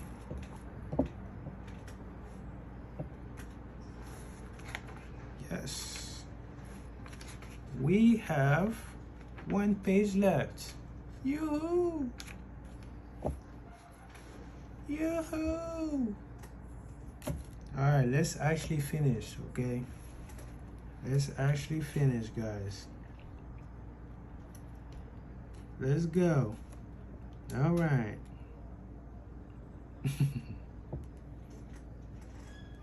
Alright. The disharmonies.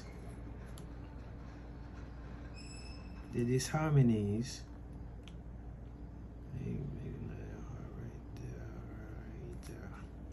The disharmonies, often expressed in the form of nagging, may usually be traced to lack of knowledge on the subject of sex. That's crazy. I'm not even going to say what I'm thinking right now.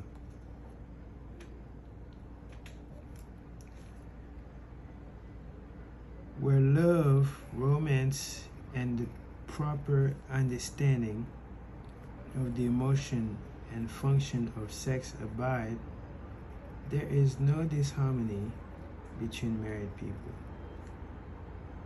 That's very important right there.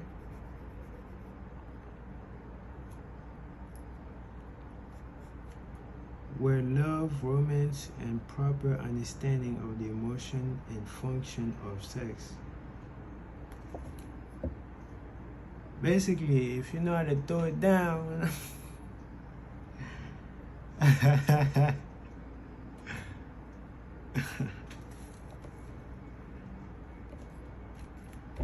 I mean, it makes sense to me, man.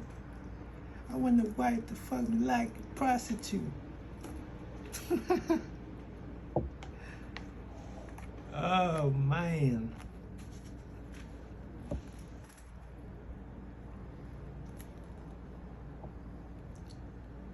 Fortunate is the husband whose wife understands. You know what I mean? The wife, you gotta understand. Fortunate is the husband whose wife understands the true relationship between the emotion of love, sex, and romance.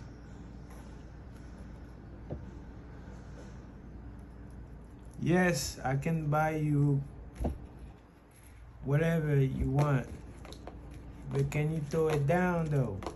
Better yet, can you love me though? You know what I mean? That's what rich niggas want. Where's the love?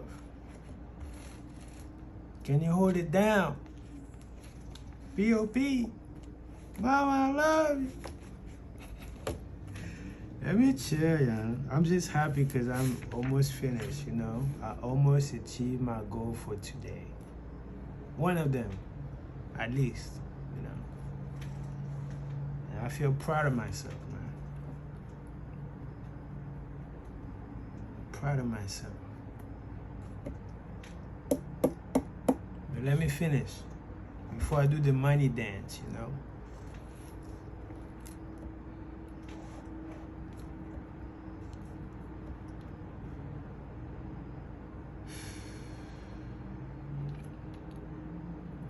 When motivated by this holy triumvirate. Triumvirate. What the hell is this word, man? Going all over my head right now. What is triumvirate? Hold on, man. I gotta pull out the dictionary for this one.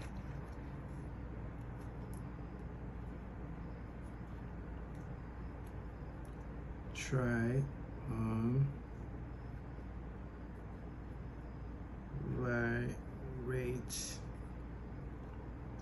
I guess I'm not as smart as I thought. That's okay, you know. I don't have to be the smartest in the bunch, as long as I got the right bunch.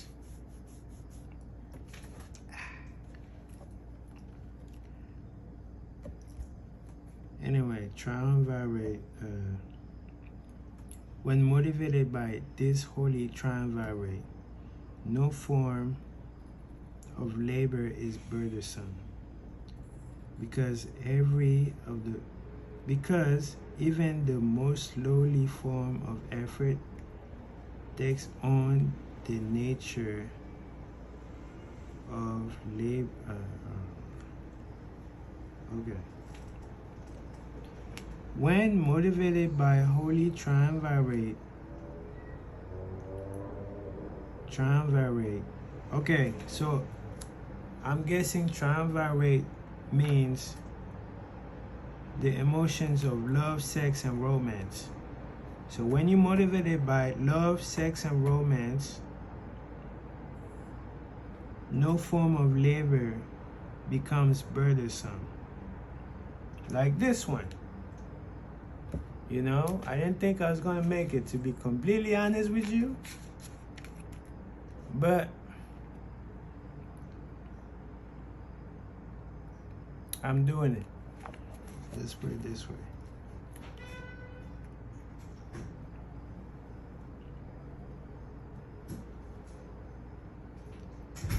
So, when motivated by this holy triumvirate, no form or labor is burdensome, because even the most lowly form of effort takes on the nature of a labor of love. I think that's what I'm... Look, man, get out my face. Hello. No. I think I'm gonna call this video a labor of love. There we go. A labor of love.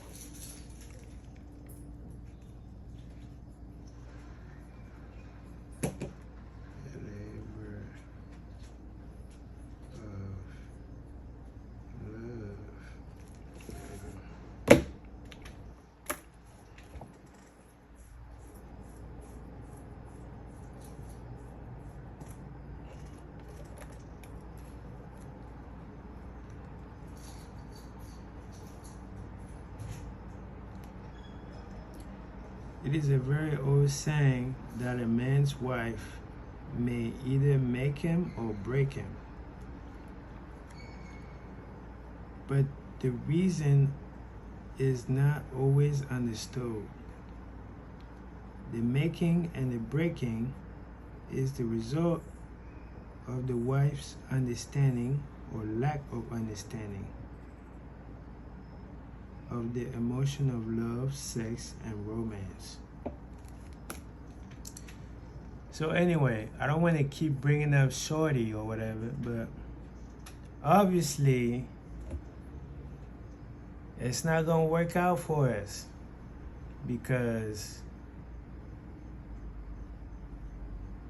it's not there, you know. There's no love, romance, or sex going on, you know. So there you have it. It's not gonna work out.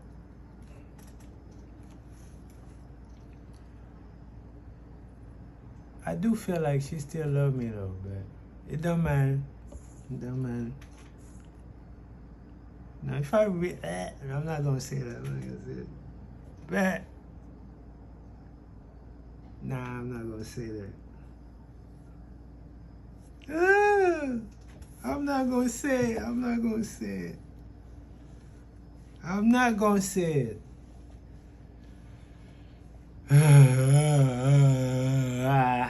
I'm not gonna say it, man, because I know she probably gonna watch this video. Not the whole thing. Ain't no way she gonna watch the whole thing, but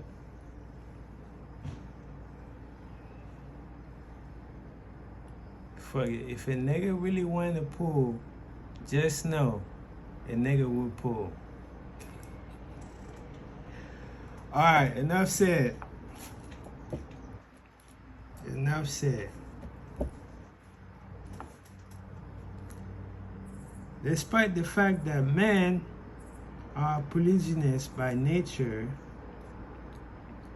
their biological inheritance.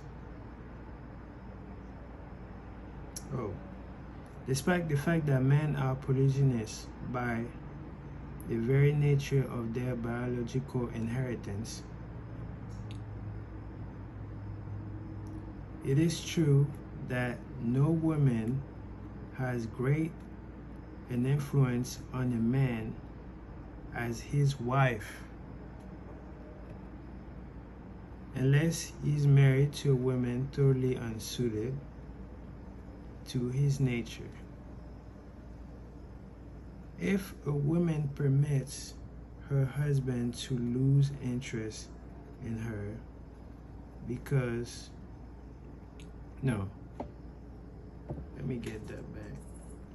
If a woman permits her husband to lose interest in her and become more interested in other women, it is usually because of her ignorance or indifference towards the subject of sex, love, and romance.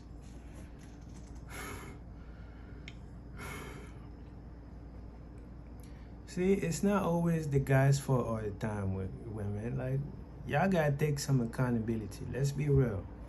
Y'all wanna be right all the time and all of that, and yeah.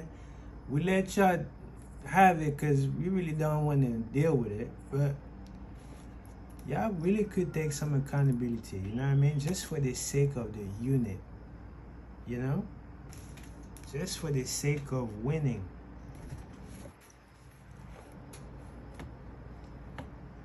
That's all I'm gonna say on that.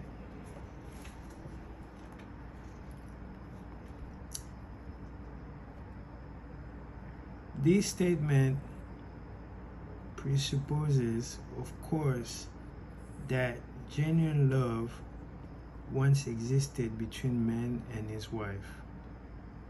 The facts are equally applicable to a man who permits his wife in interest in him to die.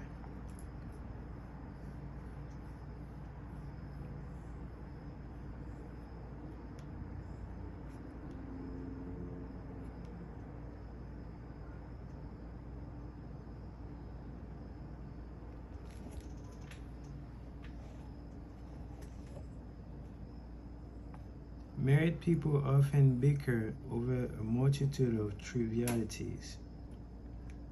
If these are analyzed accurately, the real cause of trouble will often be found to be indifference or ignorance on the subjects.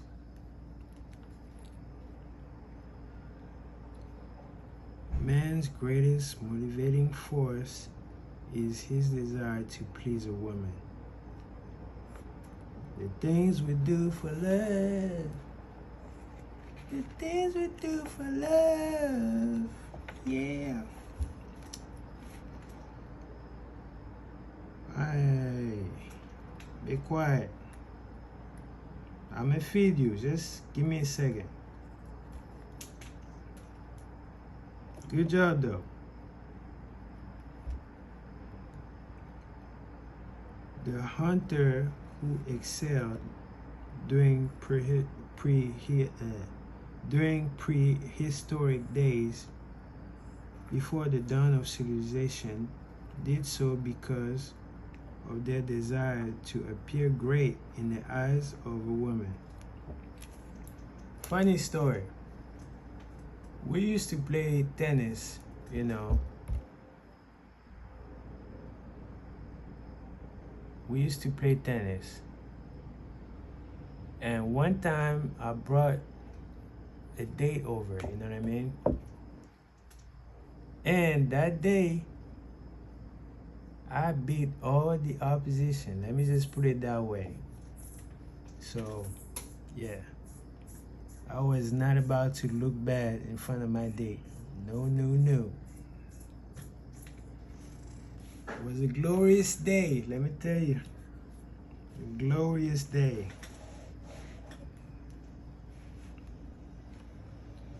I didn't even do it on purpose. It just happened, you know what I mean? Yeah. It just happened.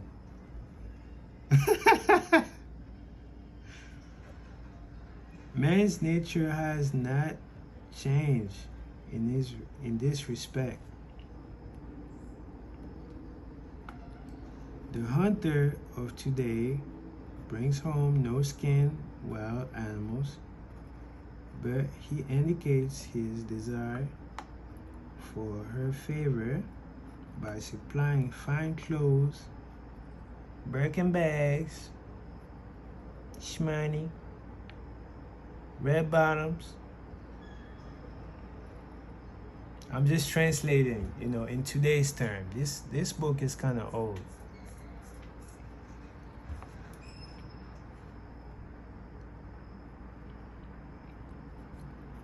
Man has the same desire to please a woman that he had before the dawn of civilization.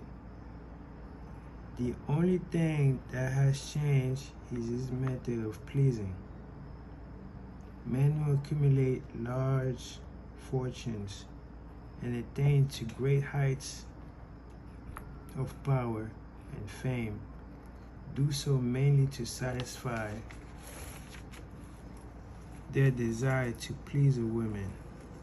Last page, y'all. Last page. We can do this. Si se puede. Yeah. High five. High five. Take women out of their lives and great wealth would be useless to most of them, to most men. Don't give a fuck. You think niggas wanna be grinding out here for nothing? Nah, we trying to get some hoes, man. We trying to get them hoes.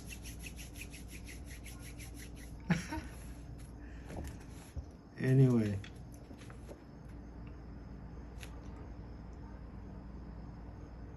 I want a wife. You know what I mean?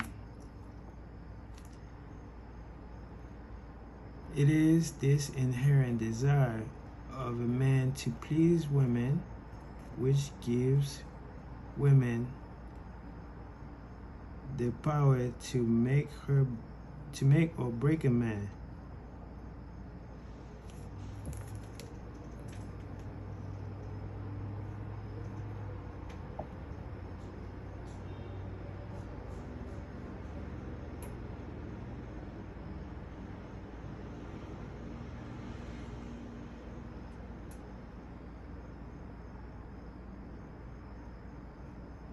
Long story short, y'all. Okay, true story. There's a shorty who, I'm found, what's the word? Fond of. I didn't tell her nothing, of course. I'm playing it cool, but we were talking or whatever, and then by the end of the conversation, she was like, "I'll catch up with you." And the way she said that shit,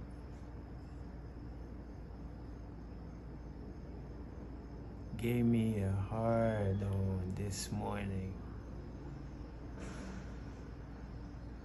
Long story short, I was thinking about that shit this morning.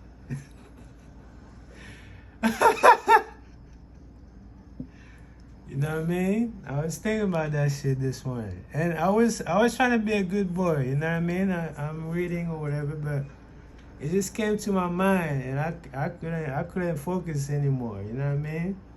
I couldn't focus. She was like, "I'll catch up with you." And I was like, "Oh yeah? You sure?"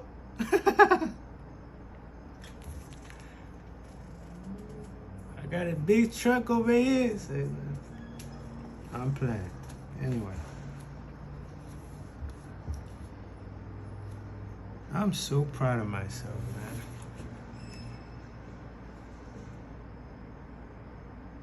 Is this thing even recording? Yes. Okay. I don't know why I keep checking. But the women who understand man's nature and tactfully cater to it need have no fear of competition from other women. So you know what song I'm thinking about right now, right? It's Beyonce, Cater to You. Yes, yes, yes. Basically, if you cater to your man, you ain't gotta worry. But I'm gonna be real. Some men just, I'm gonna leave that one alone.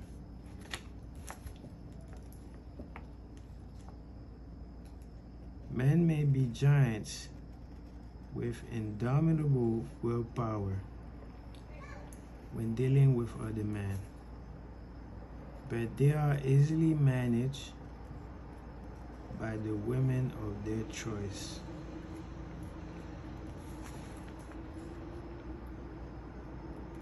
Most men will not admit that they are easily influenced by the women they prefer, because it is in the nature of a male to want to be recognized as the stronger of the species.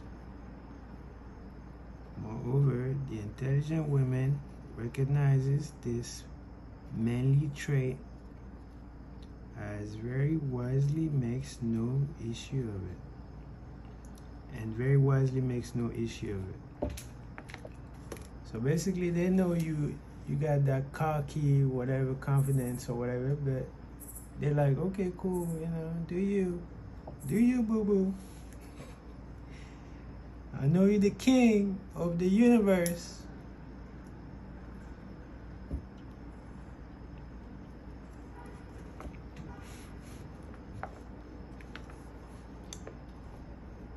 Some men know that they are being influenced by the women of their choice, their wives, sweethearts, mothers, or sisters, but they tactfully refrain from rebelling against the influence because they are intelligent enough to know that no man is happy or complete without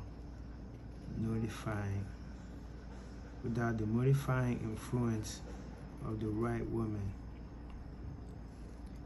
The man who does not recognize this important truth deprives himself of the willpower which has done more to help man achieve success than all other forces combined. Let me draw the biggest heart I can.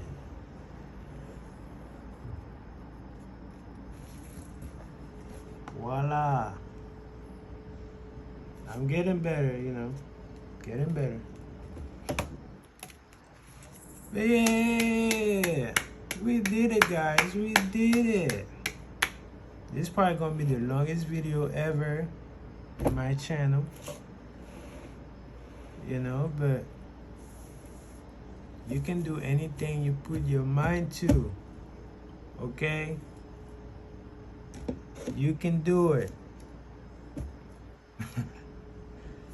I hope you enjoyed this video. I gotta go take care of myself. Physically, that is.